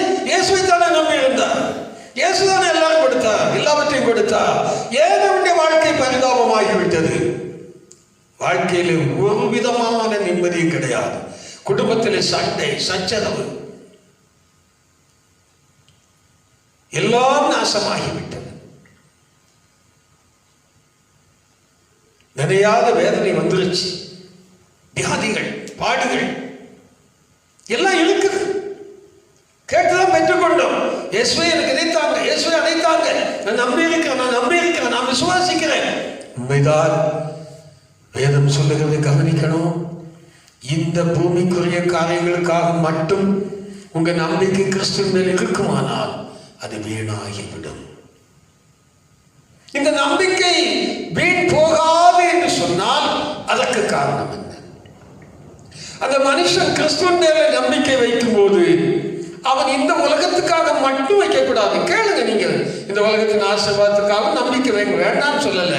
ஆனா அடுத்த பகுதியை நீங்க விட்டுறீங்க. நாம் அதை விட்டுவிடுகிறோம். அடுத்த பகுதிக்காக நாம் பிரயாசப்படுவதில்லை. அதற்கான ஒரு நம்பிக்கை வருவதில்லை. அதுதான் ரொம்ப முக்கியம். முதலாவதாக நம்ம வேதத்தில் படிச்சோம், எல்லாத்துக்கும் முடிவு உண்டு. முடிவை குறித்த ஒரு நம்பிக்கை வேணும். ரொம்ப கவனமாக கேட்கணும் நான் சொல்றேன். நீங்க வாழ்க்கையில முடிவை குறித்த ஒரு நம்பிக்கை இல்லாவிட்டால் அந்த நம்பிக்கை கிறிஸ்துவின் பேர்ல வைக்கணும். என் முடிவு சமாதானமா இருக்கணும், என் முடிவு சந்தோஷமா இருக்கணும். வாசிங்க ஒரு வசனத்தை.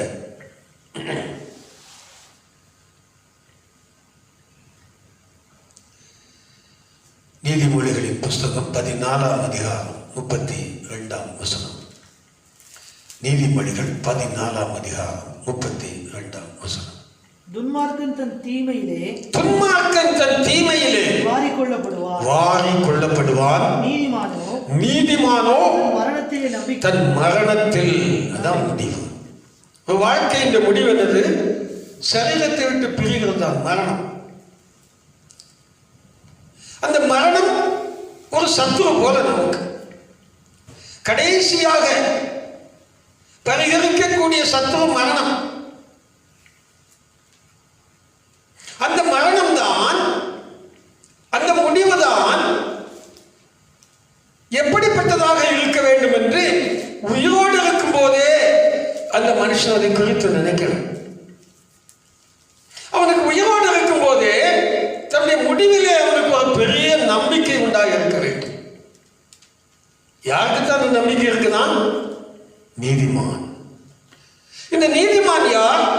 கர்த்தராகிய இயேசு கிறிஸ்துவை ஏற்றுக்கொண்டு அவருடைய இரத்தத்தினால் கழுவப்பட்டு அவருடைய ஆவியினாலே மறுபடி பிறந்து ஞானஸ்நானம் பெற்று இந்த பூமியில கர்த்தருடைய சத்தியத்தின்படி வாழுகிறவன், அவருடைய கற்பனைகளுக்கு கீழ்ப்படிந்து வாழுகிறவன், அவருடைய கட்டளைகளுக்கு கீழ்ப்படிந்து வாழுகிறவன், அவன் தான் நீதிமான். அவனுக்கு ஒரு பெரிய நம்பிக்கை இருக்கிறதா? எதை குறித்த நம்பிக்கை? என் மரணத்தை குறித்த நம்பிக்கை. அது என்ன நம்பிக்கை? மரணத்தை குறித்த நம்பிக்கை. ஒரு நீதிமான் அல்லது கர்த்தருடைய பிள்ளைகள் கவனிக்கணும். நம்ம எல்லாரும் கர்த்தர் நீதிமான்கள் ஆக்கி வைத்திருக்கிறார். ஒரு காலத்திலே பாவத்திலும் சாபத்திலும் மூழ்கி கிடந்த நம்மை இயேசு கிறிஸ்து விசுவாசித்தது நிமித்தமாக கிருபையினாலே நம்மை ரட்சித்து நம்முடைய விசுவாசத்தை கொண்டு கிருபையினாலே நம்மை நீதிமான்களாக்கி வைத்திருக்கிறார். இப்போ அவருடைய வார்த்தைகளுக்கு நாம் கீழ்ப்படி நடக்கிறோம் இல்லை என்று சொல்லவில்லை. ஆண்டவர் நம்மை பாவிகளாக பார்க்கிறதில்லை, அவர் நீதிமானத்தான் பார்க்கிறார். நம்ம ஒருவேளை நாம் பாவிகள் என்று அறிக்கையிட்டாலும் அது நம்முடைய வேலை, நம்முடைய கடமை. நம்மை நாமே நீதிமான்கள் என்று சொல்ல முடியாது ஆண்டவர்கிட்ட. அவர் நம்மளை நீதிமானாக்கி வச்சிருக்க, அவர் வேணா நம்மளை நீதிமான் சொல்லட்டும். அவர் நீதிமானாக்கி யாரும் குற்றப்படுத்த முடியாது எழுதப்பட்டிருக்கிறது. அவர் நம்மை நீதிமான் என்று சொல்லட்டும். நாம் தம்மை தாழ்த்துவோம், பாவிகள் என்று சொல்லலாம், பிரச்சனை கிடையாது. ஆனால் நாம் ஒருவேளை பாவிகள் என்று சொல்லி நம்மை தாழ்த்தினாலும் நமக்கு ஒரு பெரிய விசுவாசம் உண்டு. தேவனை நீதிமானாக்கி வைத்திருக்கிறார். அந்த நீதிமான் என்கிற வரிசையில் தேவன் நம்ம வைத்திருக்கிறதுனாலே கிறிஸ்துவின் மேல நமக்கு என்ன நம்பிக்கை? கிறிஸ்துவில் நம்பிக்கை வைத்திருக்கிறதுனால் என் மரணத்தில் எனக்கு நம்பிக்கை. அது என்ன நம்பிக்கை? வாசிக்கலாம். 2 தீமோத்தேயு 1ஆம் அதிகாரம் 10ஆம் வசனத்தை படிக்கலாம். 2 தீமோத்தேயு 1ஆம் அதிகாரம் 10ஆம் வசனம். நம்முடைய இரட்சகராகிய இயேசு கிறிஸ்து பிரசன்னமானதினாலே இந்த உலகத்திலே பிரசன்னமானதினாலே மனுஷகுமாரனாக வந்து உதித்து இங்கே அவர் நமக்காக ஊழியம் செய்து பாடுபட்டு மரித்து அடக்கம் பண்ணப்பட்டு மறுபடி உயிரோடு எழுந்திருக்கிறதுனாலே அவருடைய இந்த உலக பிரசன்னத்தினாலே அந்த கிருபை இப்பொழுது வெளிப்படுத்தப்பட்டிருக்கு. என்ன கிருபை? அவர் மரணத்தை பரிகரித்து ஜீவனையும் அழியாமையும் சுவிசேஷத்தினால் வெளியரங்கமாக நமக்கு கொடுத்திருக்கிறார்.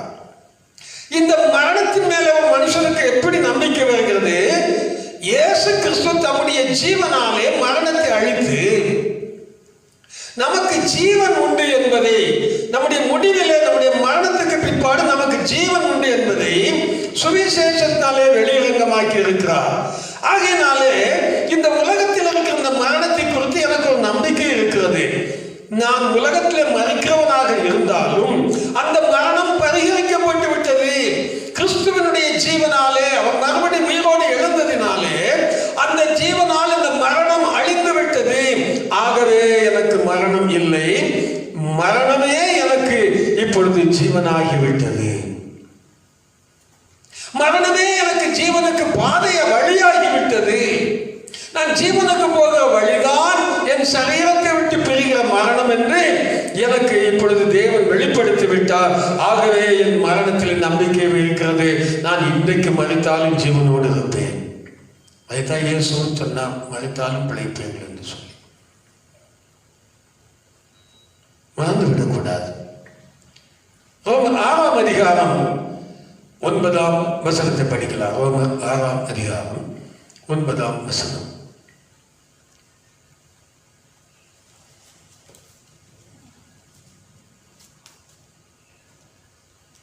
ரோமர் 6:9. மரித்தோரிலிருந்து எழுந்த கிறிஸ்து இனி மரிப்பதில்லை என்று அறிந்திருக்கிறோம். மரணம் இனி அவரை ஆண்டு கொள்வதில்லை. நல்லா கவனிக்கணும். இயேசு கிறிஸ்துவின் மேல் நம்பிக்கை வைக்கிற மனுஷனுக்கு ஒரு பெரிய ஆசீர்வாதம் என்ன? நல்லா கவனிக்கணும். இயேசு கிறிஸ்து மேல இப்படிப்பட்ட நம்பிக்கை வைக்கணும். இயேசு மரித்தோரிலிருந்து எழுந்ததினாலே இனி மரணம் அவரை ஆண்டு கொள்வதில்லை. அவரை மரணம் ஆண்டு கொள்ளாது இருக்குமானால் அவர் மேல் நம்பிக்கை வைத்திருக்கிற என்னையும் மரணம் ஆட்சி செய்ய முடியாது, ஆண்டு கொள்ள முடியாது. அல்லேலூயா. எவ்வளவு பெரிய ஆசீர்வாதம் பாருங்க. கர்த்தரை நம்புகிறவர்கள் ஆசீர்வதிக்கப்பட்டவர்கள். அவருடைய நம்பிக்கை வீண் போகாது. இங்க என்ன ஆசீர்வாதம்? மரணம் நம்மை ஆண்டு கொள்ளாது. இயேசு கிறிஸ்துவை இனி மரணம் ஆண்டு கொள்ளாவிட்டால் நம்மையும் மரணம் ஆளுகை செய்ய முடியாது. மரணத்தினுடைய ஆளுகை தேவன் அழித்து விட்டார், நமக்கு ஜீவனை வெளிப்படுத்தி விட்டார். ஆகவேதான் எல்லா விசுவாசிகளும் எப்படிப்பட்ட மரணமாக இருந்தாலும் எங்கள் மரணத்தில் எங்களுக்கு நம்பிக்கை உண்டு, அதை தேவன் பரிகரித்து விட்டால் நாங்கள் ஜீவனுக்குள் பிரவேசிக்கிறோம். மரணம் எங்களை சேதப்படுத்த முடியாது, மரணம் எங்களை ஆண்டு கொள்ள முடியாது. மரணம் ஆட்சி செய்யுமானால் நாம் மரித்து விடுவோம். அந்த ஆளுகையை தேவன் எடுத்து விட்டார்.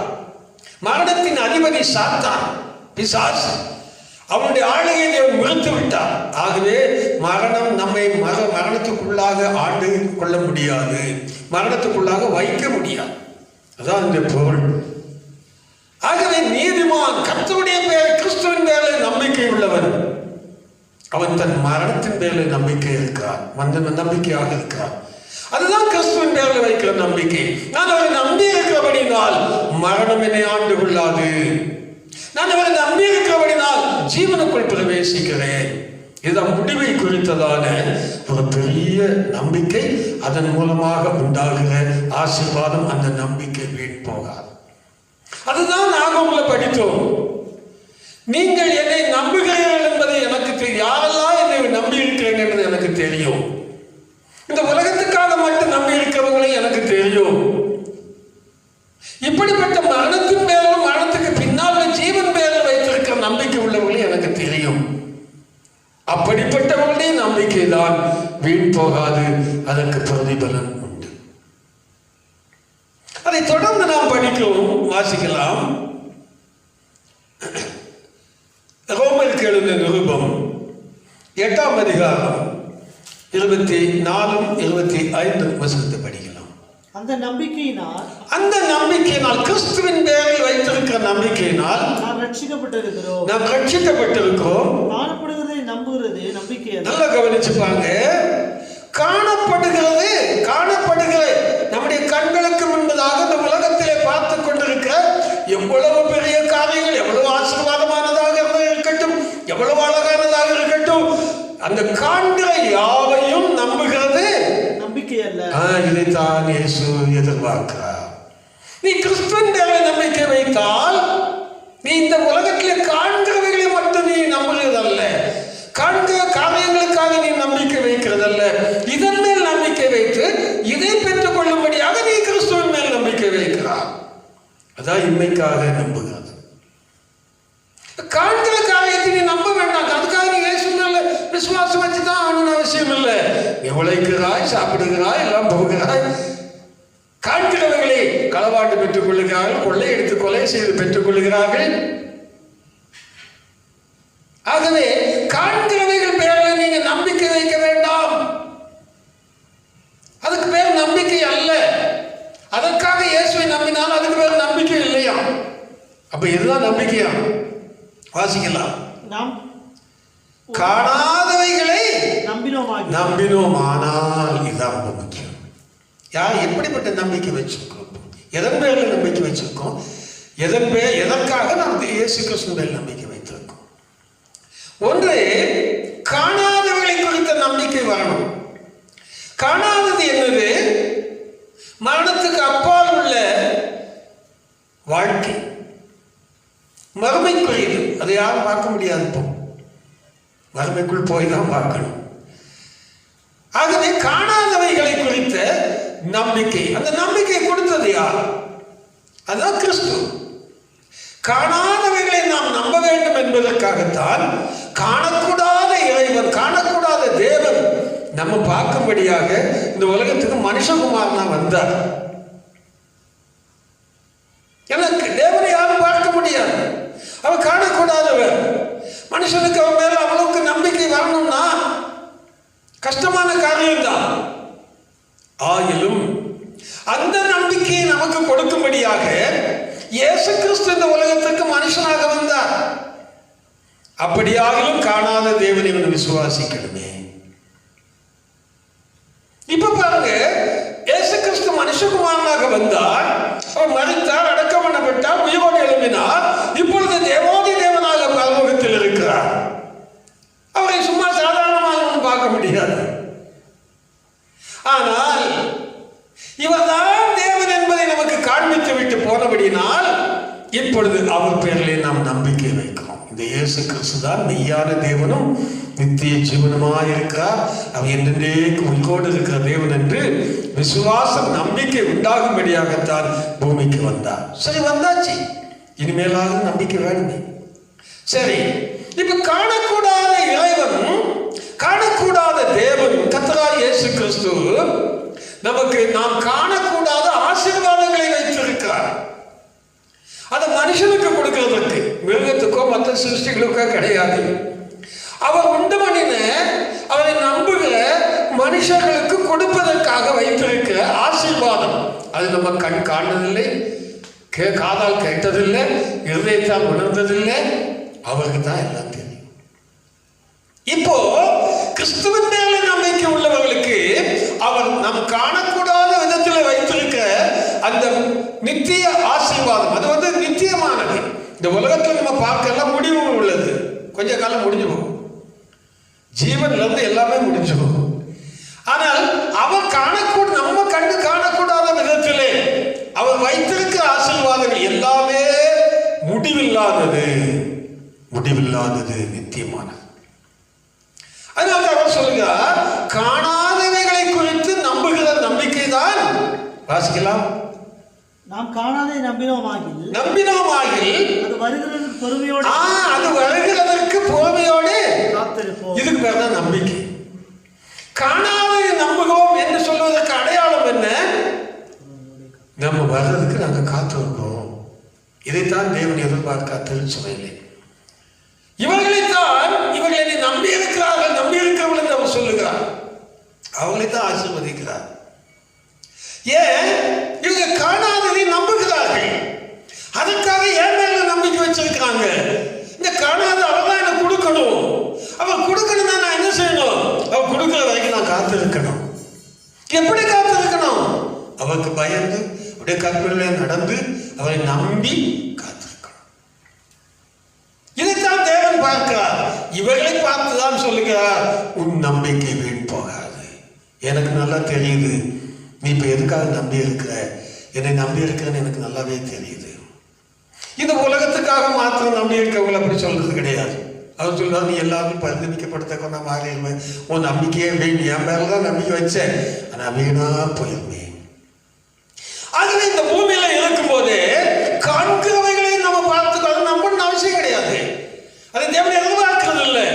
காணாததை தேவன் நமக்கு வைத்திருக்கிறார். ஒரு வசனத்தை படிக்கலாம். தீத்து 1ஆம் அதிகாரம் 3ஆம் வசனம். தீத்து 1ஆம் அதிகாரம் 3ஆம் வசனம். உயிரையாத தேவன். நல்லா கவனிங்க. இப்போ நாம் ஆராதிக்கிற தேவன் கர்த்தராகிய இயேசு கிறிஸ்து மெய்யான தேவன். அவருடைய பொய்யே கிடையாது. அதனால அவருக்கு என்ன பேர் போட்டிருக்கீங்க? பொய் உரையாத தேவன், பொய் சொல்லாத தேவன். வாசிக்கலாம். ஆதி காலம் முதல் இன்னைக்கு சொல்றது இல்லை. அவர் வந்து மறித்து அடக்கம் பண்ணப்பட்டு உயிரோடு எழும்பது மாத்திரம் இல்லை, அந்த காலத்துல இருந்து ஆதியில இருந்தே மனுஷனை உண்டாக்கின காலத்துல இருந்தே நித்திய ஜீவனை குறித்து வாக்குத்தத்தம் பண்ணி அதை குறித்த நம்பிக்கையை பற்றி பார்த்தீங்களா? அல்லேலூயா. இப்ப நமக்கு என்ன உண்டாகணுமா? இயேசு கிறிஸ்துவின் பேர்ல அவர் எனக்கு நித்திய ஜீவனை வைத்திருக்கிறார் என்ற நம்பிக்கை வரணும். நித்திய ஜீவனை குறித்த நம்ம அதைத்தான் எங்க நம்ம படிக்கிறோம். தீமோத்தேயுல வாசித்தோமே, அவர் மரணத்தை பரிகரித்து ஜீவனை வெளிப்படுத்தினார். நித்திய ஜீவனை அவர் வெளிப்படுத்தியிருக்கார் சுவிசேஷத்தின் மூலமாக.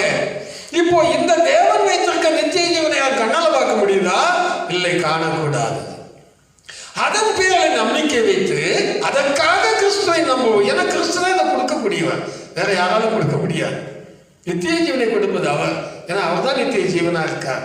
அந்த ஜீவனை தான் நமக்கு கொடுக்கிறார். இதை பற்றிய நம்பிக்கை வாசிக்கலாம். அதை குறித்த நம்பிக்கையை பற்றி தேவ பக்திக்கு ஏதுவான சத்தியத்தை அறிகிற அறிவும் விசுவாசமும் தேவனால் தெரிந்து கொள்ளப்பட்டவர்களுக்கு உண்டாகும்படி. நல்லா கவனிங்க. இப்ப இந்த காலத்திலே தேவனால் தெரிந்து கொள்ளப்பட்ட சபையாருக்கு என்ன உண்டாகணும்? நித்திய ஜீவனை குறித்த நம்பிக்கை, விசுவாசம், இதுதான் அறிவு, இதுதான் நமக்கு உண்டாக வேண்டியதாக இருக்கிறது. இது உண்டாயிடுச்சுன்னா பாக்கியவான்கள். உன் நம்பிக்கை வீண் போகாது, இல்லாட்ட வீணா போயிடும். இன்னொரு வசனத்தை கூட படிக்கலாம். 1 பேதுரு 1ஆம் அதிகாரம் 13ஆம் வசனம். 1 பேதுரு 1ஆம் அதிகாரம் 13ஆம் வசனம். ஆகையால் நீங்கள் உங்கள் மனதின் அறையை கட்டிக்கொண்டு தெளிந்த புத்தி உள்ளவர்களாய். நல்ல கவனிங்க. தெளிந்த புத்தி வேணும் இந்த காலத்துல. எப்படிப்பட்ட கிறிஸ்துவ ஜீவியம் செய்கிறோம்? எப்படிப்பட்ட ஆவிக்குரிய ஜீவியம் செய்கிறோம்? எப்படிப்பட்ட நம்பிக்கையோடு வாழுகிறோம்? எதற்காக இயேசுவின் இடத்தில் நம்பிக்கை வைத்திருக்கிறோம்? ஏன் ஜெபம் பண்றோம்?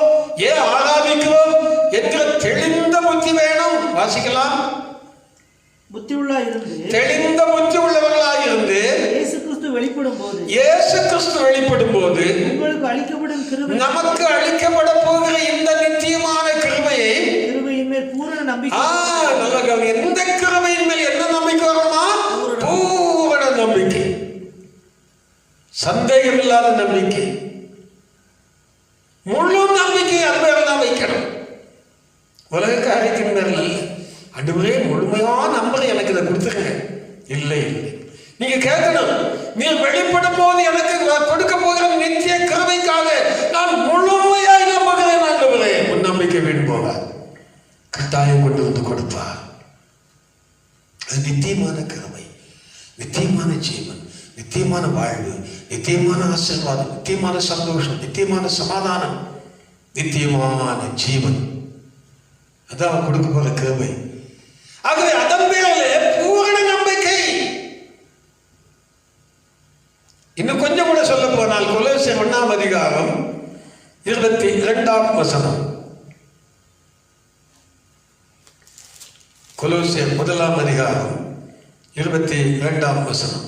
நீங்கள் கேட்ட சுவிசேஷத்தினால் உண்டாகும் நம்பிக்கையை விட்டு நல்ல கவனி. இதுதான் சுவிசேஷம். சுவிசேஷத்தினாலே வெளிப்படுத்தப்பட்டதுதான் இயேசு கிறிஸ்து வரும் காலத்திலே கொண்டு வந்து நமக்கு கொடுக்க போகிற நித்திய ஜீவனாகிய கிருபை. நீங்க கேட்ட இந்த சுவிசேஷத்தை விட்டு சுவிசேஷத்தில் உண்டாகும் நம்பிக்கை, அந்த சுவிசேஷத்தால் உண்டாகிற நம்பிக்கையை விட்டு அசையாமல் நம்பிக்கை. இப்ப நீங்க இதை நம்புறீங்க, நானும் நம்புறேன். ஆனால் முழு நம்பிக்கை. அதை இங்க எப்படி எழுதியிருக்கிறது? அதை விட்டு விலகாமல் எந்த சூழ்நிலையிலேயும் எல்லா காலத்திலேயும் வாசிங்க. ஸ்திரமாய் உறுதியாய் விசுவாசத்திலே நிலைத்திருப்பீர்களானால், விசுவாசத்திலே நம்பிக்கையிலே நிலைத்திருப்பீர்களானால் அப்படியாகும். எப்படியாகும்? வரும்போது கொண்டு கொடுப்பார். எல்லா காலத்திலும் நம்ப வேண்டும்.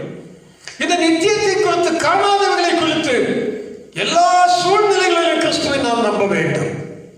அது மரண நேரமாக இருக்கலாம், வேதனை நேரமாக இருக்கலாம், கஷ்ட நேரமாக இருக்கலாம், வியாதி நேரமாக இருக்கலாம், கொள்ளை நோய் கூட நம்மளை தொற்றி பிடிச்சிருக்கோம்.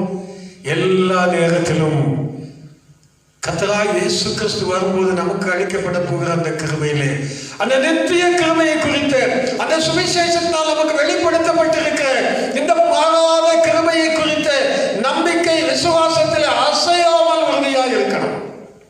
சங்கீதக்காரன் சொல்லுகிறார், 62ஆம் சங்கீதம் 8ஆம் வசனத்தை படிங்க. 62ஆம் சங்கீதம் 8ஆம் வசனம். ஜனங்களே, எக்காலத்திலும் அவரை நம்புங்கள். பாத்தீங்களா? அங்க என்ன எழுதி? ஜனங்களே, நீங்க எந்த காலத்தில் உங்களுக்கு கஷ்டமான காலமா இருந்தாலும் சரி, நஷ்டமான காலமா இருந்தாலும் சரி, சந்தோஷமான காலமா இருந்தாலும் சரி, எக்காலத்திலும் அவரை நம்புங்கள். ஏன்னா மக்களுடைய நம்பிக்கை கொஞ்சம் நல்லா இருக்கும் போது நம்பிக்கை இருக்குது. கொஞ்சம் ஏதாவது உலகத்துல கொஞ்சம் பாடுகள் துன்பம் வந்துருச்சு, நம்ம கேட்டது கிடைக்கல, உடனே நம்பிக்கை போயிடும். இதுல இருந்து படிக்கலாம், என்னத்துக்காக நாம் இயேசுவை நம்பி இருக்கிறோம், கிறிஸ்துவை. பாத்தீங்களா? இந்த நம்பிக்கையெல்லாம் பலிக்காது. இந்த நம்பிக்கையெல்லாம் வீணா போயிடும். எல்லாராலும் பரிதபிக்கப்படத்தக்கவர்களாக மாறிடுவோம். எக்காலத்திலும் நாம் நம்புகிறோம். எதற்காக? எக்காலத்தில் நம்பி இருக்கிற நம்பிக்கை வீண் போகாது. ஏன் இந்த உலகத்துல மரணம் வருகிறது? அவனுக்கு மரணத்துல நம்பிக்கை. ஏன்? அவன் இயேசு வரும்போது அவனுக்கு இதுக்குள்ள பிரதிபலம் கிடைக்க போகுது. வீணாகாது அந்த நம்பிக்கை. உன் மரணத்திலே நீ நம்பிக்கையோடு மறித்தால் அது வீணாகாது. அது உனக்கு ஜீவனை கொண்டு வரும், நித்திய ஜீவனை கொண்டு வரும். ஆகவேதான் இந்த காலத்திலே சபையாளர்கள் ரொம்ப கவனமாக கவனிக்கணும். எப்படி, எதற்காக நான் கிறிஸ்துவின் மேல நம்பிக்கை வைத்திருக்கிறேன்? வீணாகி போகிற நம்பிக்கை அல்ல, வீண் போகாத நம்பிக்கை. இயேசு நம்மளை பார்த்து சொல்லணும், உன் நம்பிக்கை வீண் போகாது. ஏன்னா நீ நம்பி இருக்கன்னு எனக்கு தெரியுது, என்னை நம்பி இருக்கணும் எனக்கு நல்லா தெரியும். ஏன்னா நீ இந்த பூமிக்காக அல்ல, காணாதவர்களை குறித்த நான் வாக்குத்தத்தம் பண்ணி இருக்கிறேன். அந்த வார்த்தையை நம்பி நான் வரும்போது உங்களுக்கு கொண்டு வரப்போகிற நித்திய கிருபைகளை நம்பி நீ நம்பி இருக்கிறபடினாலே உன் நம்பிக்கை வீண் போகாது. அப்படி சொல்லணுமா வேண்டாமா? சொல்லணும். அதுதான் நம்பிக்கை, அதான் விசுவாசிகளுடைய நம்பிக்கை, ஒரு கிறிஸ்தவனுடைய நம்பிக்கை. மற்ற நம்பிக்கைகள் எல்லாம் வீண் போய்விடும், உன் நம்பிக்கை வீண் போகாது. அல்லேலூயா. வாசிக்கலாம் ஒரு வசனத்தை கூட. என்ன வாசிங்க? இந்த நம்பிக்கை எது வாஸ்தவம்? கொலோசியர் 1:22 தான வாஸ்தவம்? 62:8 வாஸ்தவம். சங்கீதம் 62:8. எக்காலமும் அவரை நம்புங்கள், அவர் சமூகத்தில் உங்கள் இருதயத்தை ஊற்றிவிடுங்கள். எப்போதும் நம்பிக்கையாக நம்முடைய இருதயத்தை தேவ சமூகத்தில் ஊற்றிவிடும். இப்ப நீங்க கொலோசியருக்கு வந்தாங்க 1:22 மறுபடி படிக்கலாம்.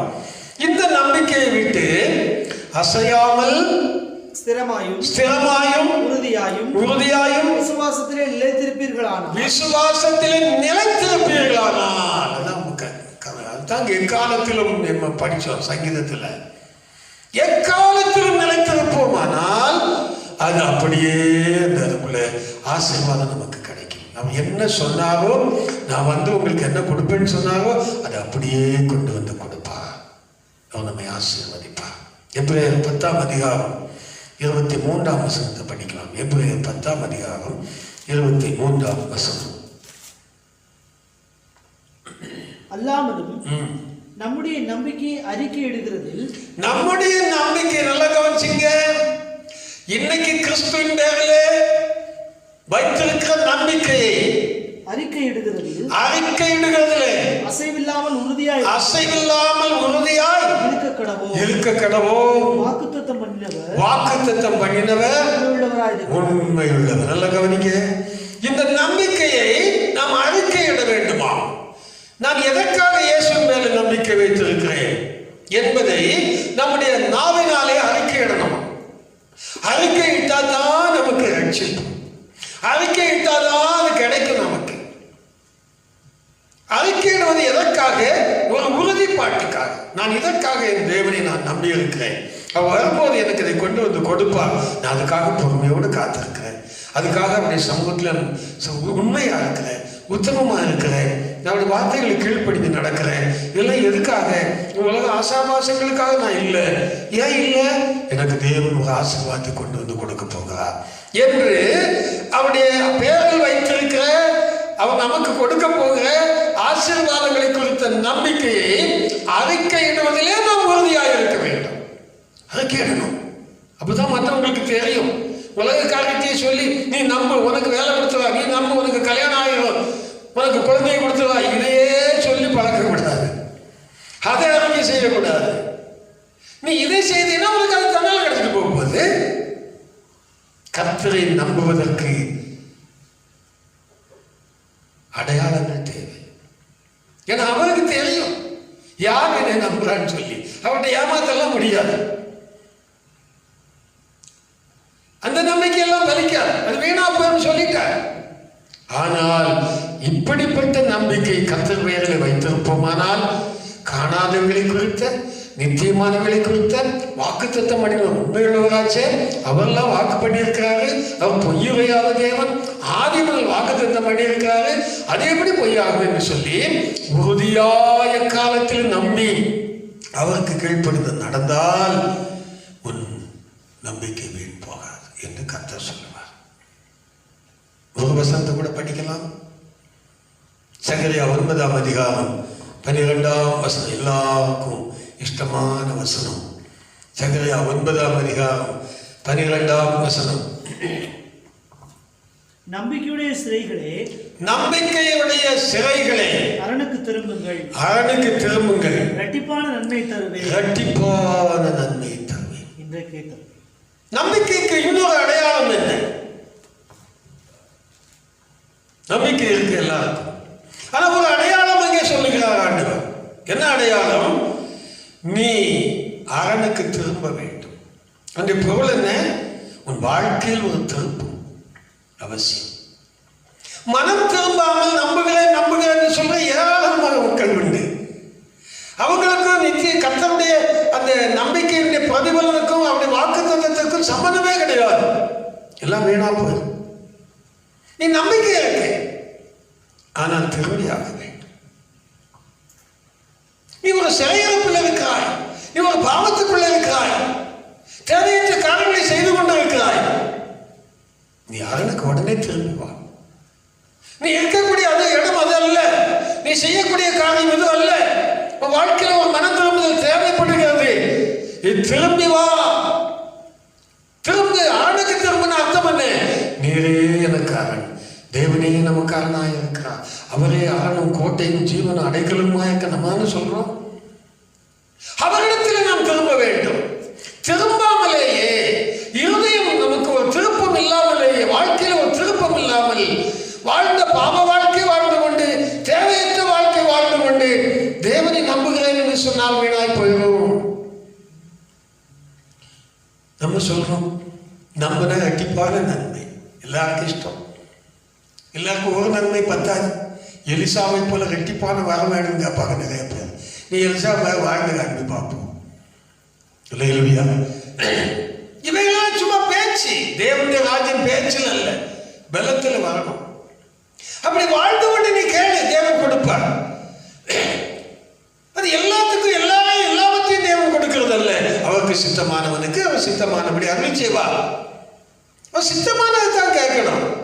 எல்லாரும் ரெட்டிப்பான வாழை கேளுங்க அப்படின்னா எல்லாரும் கொடுத்துருவாரா? அப்ப உலகத்தில் எல்லாம் ரெட்டிப்பாக பார்த்தா உலகமே தாங்க. அப்பதான் இதுக்குள்ள கேட்கறவங்களாம் ரெட்டிப்பான வர கிடைச்சிருக்கணுமே. அப்படியெல்லாம் கேட்கக்கூடாது.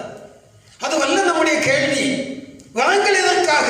நம்ம சுய பிரயோஜனத்துக்காக, நம்ம விசுவாசத்துக்காக, மற்றவங்களுக்கு கொஞ்சம் பிரயோஜனம் வரங்கத்தான். அது ஒன்றும் நம்மளை பரலோகத்துக்கு கொண்டு போறதில்ல. பரலோகத்துக்கு கொண்டு போகணும்னா, பரலோகத்தின் ஆசீர்வாதத்தை பெறணும்னா அதை குறித்த நம்பிக்கை வைக்கணும். எல்லாருக்கும் வர கிடைச்சுதான் நம்ம பெரிய ஆள் ஆகிடலாம். வேதம் அதை குறித்து பெருசா ஒன்றும் சொல்லிக் கொடுக்கறது இல்லை. நம்ம தான் பெருசாக்கி சொல்லிக்கணும். அதை அது இல்லாமல் முடியாது, இது இல்லாமல் முடியாது. அப்படியெல்லாம் நான் வேதத்தில் படிக்கலை. எதற்காக கிறிஸ்துவின் மேல் நம்பிக்கை? வரங்களுக்காகவா? வரங்களுக்கு மட்டும்தான் கிறிஸ்துவா? இல்லை. வரங்களுக்கு மேலானது தேவன் வரும்போது கொடுக்கக்கூடிய நித்திய ஜீவனாகிய நித்திய கிருபை. மறந்துடக்கூடாது. வரங்கள் எல்லாம் ஒழிந்து போகும் என்று வேதம் சொல்லுகிறது. அதெல்லாம் குறைந்து போகக்கூடியது. அதுக்கெல்லாம் முடிவு இருக்கிறது. ஆனால் முடிவில்லாத ஆசீர்வாதத்தில் தான் நம்பிக்கை வைக்கணும். அதுதான் கேட்கணும் ஆண்டவர்கிட்ட. அதுக்காக நீங்க போராடலாம் ஆண்டவர்கிட்ட. மறந்துடாதுங்க. நிறைய மக்கள் சத்தியத்தை சரியாக புரியாமல், வேதத்தை சரியாக படிக்காமல், ஏனோ தானோ என்று கேட்கவும் உபதேசிக்கிறோம், இன்னும் சொல்லி செய்கிறோம். காலம் சமீபம், கர்த்தராகிய இயேசு வாசல் அருகே வந்து விட்டார். இனி நம்ம அவர் வரும்போது என்ன கொண்டு வந்து கொடுக்க போறாருன்னு எழுதியிருக்குது வேதத்துல. அதை பெற்றுக்கொள்ளத்தான் நீ பிரயாசப்படணுமே ஒழிய உலகத்திலே பெரிய ஆளாயன்னு சொல்லி பெரிய காரியங்களை செய்தன்னு சொல்லி நினைக்க வேண்டாம். தேவன் என்னை உங்களை கொண்டு செய்யக்கூடியதை செய்வார். அவருடைய சித்தத்துக்கு விட்டு கொடுப்போம். ஊழியக்காரனாக இருந்தாலும் சரி, விசுவாசிகளாக இருந்தாலும் சரி, யாராக இருந்தாலும் நீ அந்த மறுமைக்குரியதான காணக்கூடாத நித்தியத்தை குறித்த நம்பிக்கையோடு வாழாவிட்டால் எல்லாம் வீணா போயிடும். வரங்களும் வீணாகி போயிடும், ஊழியம் வீணா போயிடும், விசுவாசம் வீணா போயிடும், நம்பிக்கை வீணா போயிடும். முன் நம்பிக்கை வீண் போகக்கூடாது. அதுக்கு தான் இந்த வசனத்தை தேவன் நமக்கு கற்றுக் கொடுக்கிறார். எக்காலத்திலும் தேவன் மேலே நம்பிக்கை வைப்பது நோக்கம். எப்பொழுது வேண்டுமானாலும் இயேசு வரலாம். அவர் வரும்போது நமக்கு கிடைக்க போகிற அந்த நித்திய ஆசீர்வாதம் இருக்கிறதே, அதை குறித்த நம்பிக்கையிலே அசையாமல் உறுதியாக இருந்து கொண்டு மனம் திரும்ப வேண்டிய காலையில் மனம் திரும்பி அரணுக்கு திரும்பி அந்த அரணுக்குள் பாதுகாவலாக இருந்து அப்படியே சத்தத்துக்கு செவி கொடுத்து எப்பொழுது இயேசு வந்து எனக்கு நீ கொடுப்பார் என்று யார் காத்து கொண்டிருக்கிறார்களோ அவர்களை பார்த்துதான் இயேசு சொல்லுவார், உன் நம்பிக்கை வீண் போகாது. என்னை உங்களை பார்த்து இயேசு சொல்ல முடியுமா? ஒரு மனுஷனை குறித்து நம்ம படிக்கிறோம். வாசிங்க, ஏசாயா தீர்க்க தரிசன புஸ்தகம் 26ஆம் அதிகாரம் 3ஆம் வசனத்தை படிங்க. ஏசாயா 26:3. உம்மை உறுதியாய் பற்றிக் கொண்ட மனதை உடைய, நல்ல கவனிக்கணும். உம்மை உறுதியாய் பற்றிக் கொண்ட மனதை உடையவர்கள் உம்மையே நம்பி இருக்கிறபடி. நல்ல கவனிச்சிங்க. அவரை உறுதியாய் பற்றிக் கொண்டால் அவங்க வேற யார் மேலும் நம்பிக்கை வைக்க மாட்டாங்களாம். கர்த்தராகிய இயேசு மேல மட்டும்தான் நம்பி இருப்பாங்க. உண்மையே நம்பி இருக்கிறபடினால் நீர் அவர்களை பூரண சமாதானத்தோடு காட்டு. நம்பிக்கைக்குள்ள பிரதிபலனை பாருங்க. பூரண சமாதானம். அதை பூரண சமாதானம் என்று சொல்லுவதை பார்க்கிலும் நித்திய சமாதானம். எல்லா காலத்திலும் நமக்கு சமாதானம். இந்த உலகத்தில் இருந்தாலும் சமாதானம் தான், உலகத்தை விட்டு பிரிஞ்சாலும் சமாதானம் தான். வியாதி நேரத்தில் சமாதானம், கஷ்ட நேரத்தில் சமாதானம், சந்தோஷ நேரத்தில் சமாதானம். நம்ம நல்லா இருக்கும்போது எப்படி இருந்தாலும் நமக்கு சமாதானம். பேர் நித்திய சமாதானம். அதுதான் பூரண சமாதானம் எழுதியிருக்கு. ஒரு ஆளை படிக்கலாம் நமக்கு. 2 ராஜாக்களின் புஸ்தகம் 18ஆம் அதிகாரம் 5ஆம் வசனம். 2 ராஜாக்கள் 18:5.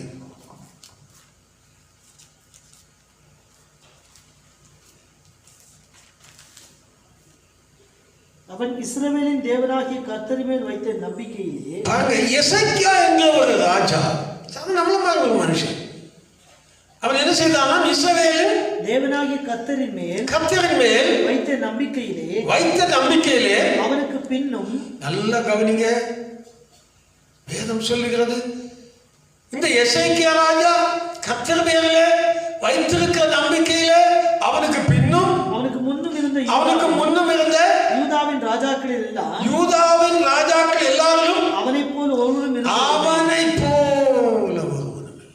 இப்படி சொல்லணுமா வேண்டாமா? நம்மளை பார்த்து ஆண்டவர் சொல்லணும், உங்களுக்கு முன்னால் இருந்தாலும் கிடையாது, உங்களுக்கு பின்னால் இருக்காலும் கிடையாது. உங்களை மாதிரி நம்பிக்கை வைத்தவங்க, கிறிஸ்துவின் மேல நம்பிக்கை வைத்தவங்க யாரும் இல்லை. அப்படிப்பட்ட ஒரு நம்பிக்கை வைத்து வந்தார். பிரதிபலன் என்ன? நம்பிக்கை வீண் போச்சா? 7ஆம் வசனம் படிங்க.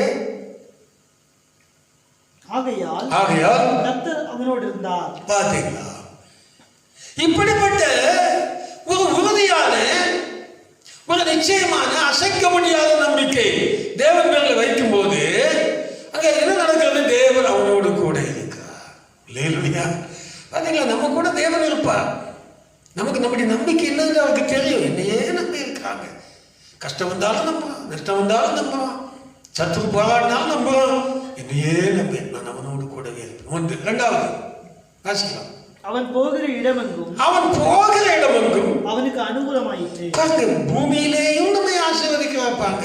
எங்க போனாலும் அது அனுகூலம். எங்க போனாலும் காரியங்கள் வாய்க்கிறது. அவன் செய்வதெல்லாம் வாய்க்கிறது. அப்புறம் அவன் அசீரியா ராஜாவை சேவிக்காமல் அந்த பூமிக்குரிய மனுஷர்களை சேவிக்காமல், அந்நிய தெய்வங்களை சேவிக்காமல் அவன் அதிகாரத்தை தள்ளிவிட்டான். அவன் பெலிஸ்தரை காசா மட்டும் அதன் எல்லைகள் பரியந்தமும் காவலாக காக்கிற கோபுரங்கள் தொடங்கி சரி மரணான நகரங்கள் பரியந்தம் முறியடித்தான். பெரிய சத்துரு.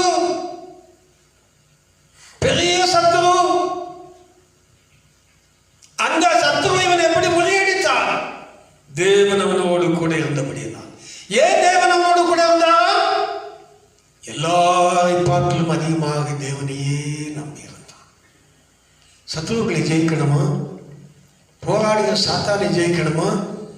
நீங்க தேவன் பேரிலேயே அசைக்க முடியாத நம்பிக்கை வைத்துக் கொண்டு அவரையே சேவிப்பீர்களானால் நிச்சயமாக எல்லா சத்துருக்களையும் முறியடித்து நம்மை விடுவிப்பான். ஜெயம் கொடுப்பான். ஜெயம் கொடுக்காதே, பூமியிலேயும் ஜெயம் கொடுப்பான், பூமியிலேயும் ஆசீர்வதிப்பான். ஆகவே இவைகளெல்லாம் நமக்கு உதாரணமாக எழுதப்பட்டிருக்கிறது. இவை எல்லாவற்றிலும் கற்றுக்கொள்கிறது என்ன? இந்த காலம் கர்த்தராகிய இயேசு வருகை சமீபமாக இருக்கிற காலம். அவர் நியாயாசனத்தை ஆயத்தம் பண்ணி கொண்டிருக்கிறார். அந்த நாளுக்கென்று நாம் ஆயத்தப்பட வேண்டுமானால் நம்முடைய நம்பிக்கை அவர் பேரில் இருக்கணும். எதற்காக நம்பி இருக்கணும்? அவர் வரும்போது நமக்கு கொண்டு வருகிற ஆசீர்வாதம், நியாய தீர்ப்பிலே நம்மை அவரோடு சேர்த்துக் கொள்ளுகிற ஆசீர்வாத தீர்ப்பு, இவைகளை பெற்றுக் கொள்ளும்படியாக நாம் அவருக்காக காத்திருக்க வேண்டும். நம்பிக்கையோடு காத்திருக்கணும். பயந்து நம்பிக்கையோடு இருக்கணும். மனம் திரும்பி, அரணுக்கு திரும்பி, அவரோடு கூட அவருக்குள், கிறிஸ்துவுக்குள் நாம் வாழ்ந்து கொள்ள வேண்டும். அவர்தான் நமக்கு அரண், அவர்தான் நமக்கு கோட்டை. உலகத்துல பல சம்பவங்கள் நடக்கலாம். ஒன்னே பார்க்க வேண்டாம். நீங்க கொள்ளை நோய் வரட்டும், பட்டயம் வரட்டும், பஞ்சம் வரட்டும், கர்த்தருடைய மனுஷன், கர்த்தருடைய பிள்ளைகள் கர்த்தரையே நம்பி இருக்க வேண்டும். ஏன்? அவர்களுக்கு இந்த உலகத்தில் நடக்கிற காரணங்களை பாதிக்காது. அவள் நம்பி இருப்பதெல்லாம் இந்த பூமியை விட்டு கர்த்தருடைய ராஜ்யத்துக்குள்ள போய் இதுவரையிலும் காணாத நித்தியமான ஆசீர்வாதங்களை பெற்று தேவனோடு நித்தியமாய் வாழ்வதற்காக, இந்த கிருபைக்காகத்தான் நாம் தேவனிடத்தில் நம்பிக்கை வைத்திருப்போம். ஆனால் நம் நம்பிக்கை வீண் போகாது. முழங்கால் படிடுவோம். எங்கள் அருமை ரட்சகராகிய இயேசுவே, நாங்கள் உம்மை நம்பி இருக்கோம் அப்பா, உமக்கு தெரியும். ஆனாலும் எதற்காக உம்மை நம்பி இருக்கிறோம் என்பதை நாங்கள் அறிவும் புரியவும் தெளிந்த புத்தி உள்ளவர்களாயிருந்து வேத வசனங்களை கேட்டு அதன்படி நாங்கள் உண்மையாய் உம்மை நம்பி நீர் அந்த நம்பிக்கைக்கு பிரதிபலனாக எங்களுக்கு வைத்திருக்கிற நித்திய ஆசீர்வாதங்கள் மேல் நம்பிக்கை வைத்துக் கொண்டு அதை பெற்றுக்கொள்வதற்கு பொறுமையோடு நாம் இந்த பூமியில ஜீவித்து எக்காலத்தில் உண்மை நம்பி உண்மையே நம்பி உறுதியாய் பற்றி பிடித்துக் கொண்டு எங்களுடைய நம்பிக்கையிலே ஒரு அசைவும் இல்லாமல் பூரண நம்பிக்கையோடு கூட இந்த பூமியில ஜீவிக்க எனக்கும் எங்களுக்கும் சபை மக்களுக்கும் கருவி செய்தார்.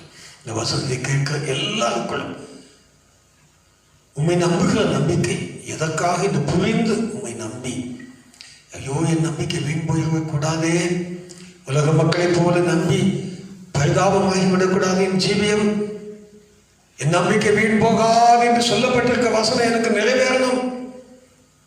என் நம்பிக்கை தேவன் அறிந்திருக்கிறார். ஆகவே என் நம்பிக்கை நான் அறிக்கையிடுவதில் உறுதியாக இருந்து கொண்டு அசைவில்லாத நம்பிக்கையோடு கூட காணக்கூடாதவர்களை குறித்த தேவன் வாக்குத்தத்தம் பண்ணினவர்களை குறித்த அந்த வாக்குத்தத்தத்தின் படியை நான் பெற்றுக்கொள்ளத்தக்கதாக அசைக்க முடியாத நம்பிக்கையோடு நானும் சபை மக்கள் வாழ எங்களுக்கு உதவி செய்தவளும் அப்பா. எங்களுடைய நம்பிக்கை ஒரு நாள் வீண் போகக்கூடாது. எங்கள் மரணத்தை குறித்த நம்பிக்கை எங்களுக்கு வேணும். மரணத்துக்கு பிற்பாடு தேவன் கொடுத்த ஜீவனை குறித்த நம்பிக்கை வேணும். கொண்டு வந்து எங்களுக்கு கொடுக்க போகிற எல்லா நித்திய ஆசீர்வாதங்களை குறித்தும் நித்திய ராஜ்யத்தை குறித்தும் நம்பிக்கையுடையவர்களாய் வாழ்ந்து நாங்கள் வீண் போகாதவர்களாக பிரதிபலனை பெற்றுக் கொள்ளத்தக்கதாக எங்களுடைய விசுவாச ஜீவிதத்தை நாங்கள் தொடர்ந்து ஓட எங்களுக்கு உதவி செய்தாலும் அத்தனை மக்களை ஆசீர்வதித்தாலும் சபை மக்கள் ஒவ்வொருவருக்காக சிறியோருக்காக பெரியோருக்காக நாங்கள் ஜெபிக்கிறோம். எல்லாரும் உடைய ரத்தத்துக்குள் மறைத்துக்கொள்ளும், எல்லாரும் உடைய அரணுக்குள் வந்துவிடட்டும். கத்த பத்திரமாய் காத்துக்கொள்ளுங்க. இந்த கொள்ளை நோய் காலத்திலும் ஒரு பிள்ளையும் தொடாதபடி கத்த மேல் நம்பிக்கையாக்க பிள்ளைகளப்பா நீரவர்களுக்கு அரணம் கோட்டையமா இருந்தேன். ஒரு கொள்ளை நோயும் தொடாதபடி சுற்றிலும் மேலெடுத்து பாதுகாத்துக் கொள்ளுங்க. எல்லாரையும் ஆசீர்வதிங்க. வியாதிப்பட்டு பலவீனப்பட்டு இருக்க பிள்ளைகள் எல்லாம் சுகமாக்கி விடுவித்து பூர்ண சுகத்தோடு காத்துக்கொள்ளுங்க, பூர்ண சமாதானத்தோடு காத்துக்கொள்ளுங்க. எல்லாரும் உண்மை பற்றியே நம்பி இருக்க உதவி செய்தாலும் தேவ கரத்தில் ஒப்புக் கொடுங்க. இந்த உலகத்துக்காக மட்டுமல்ல, கர்த்தர் எங்களுக்கு வைத்திருக்கிற மேலான நித்திய பாக்கியத்தையும் பிதாவை மறுமையை குறித்தான நம்பிக்கையோடு வாழ உதவி செய்தாலும் ஒவ்வொருவரையும் கரத்தை ஒப்புக் கொடுக்கிறோம். சித்தமனால் மறுபடி கூடி ஆராதிக்க உதவி செய்தாலும் சீக்கிரமாக ஆலயங்கள் திறக்கப்பட்டு நாங்கள் எல்லாரும் கூடி சபை கூடி வந்து ஆராதிக்க எங்களுக்கு கருமை செய்யுங்க. நாங்கள் உம்முடைய கரத்தில் வைத்து விட்டோம். அதற்கு உண்மைத்தான் நம்பி இருக்கிறோம். நீர்தான் எங்களுக்கு வழியை திறக்க வேண்டும். கர்த்தருடைய கரத்தில் அர்ப்பணிக்கிறோம். ஏற்ற வேலை எல்லாவற்றையும் செய்து அடியாக ஒவ்வொருவரையும் கரம் பிடித்து ஆசீர்வதிப்பீராக தொடர்ந்து வழி நடத்தும். இயேசுவின் நாமத்தில் ஜெபிக்கிறோம் எங்கள் நல்ல பிதாவே. நம்முடைய கர்த்தராகிய இயேசு கிறிஸ்துவின் கிருபையும் பிதாவாகிய தேவனுடைய அன்பு சுதாவிய அன்யோன்ய ஐக்கியமும் ஆசீர்வாதமும் சந்தோஷமும் சமாதானமும் நம் அனைவரோடும் சகல பரிசுத்தவான்களோடும் கூட இன்னும் சதா காலங்களிலும் நிலைத்திருப்பதாக. ஆமென். என் ஆத்துமாவே கர்த்தரை ஸ்தோத்திரி, என் முழு உள்ளமையுடைய பரிசுத்த நாமத்தை ஸ்தோத்திரி. என் ஆத்துமாவே கர்த்தரை ஸ்தோத்திரி, கர்த்தர் செய்த சகல உபகாரங்களையும் மறவாதே. ஆமென். அல்லேலூயா, அல்லேலூயா, அல்லேலூயா. கர்த்தர் உங்களை ஆசீர்வதிப்பாராக.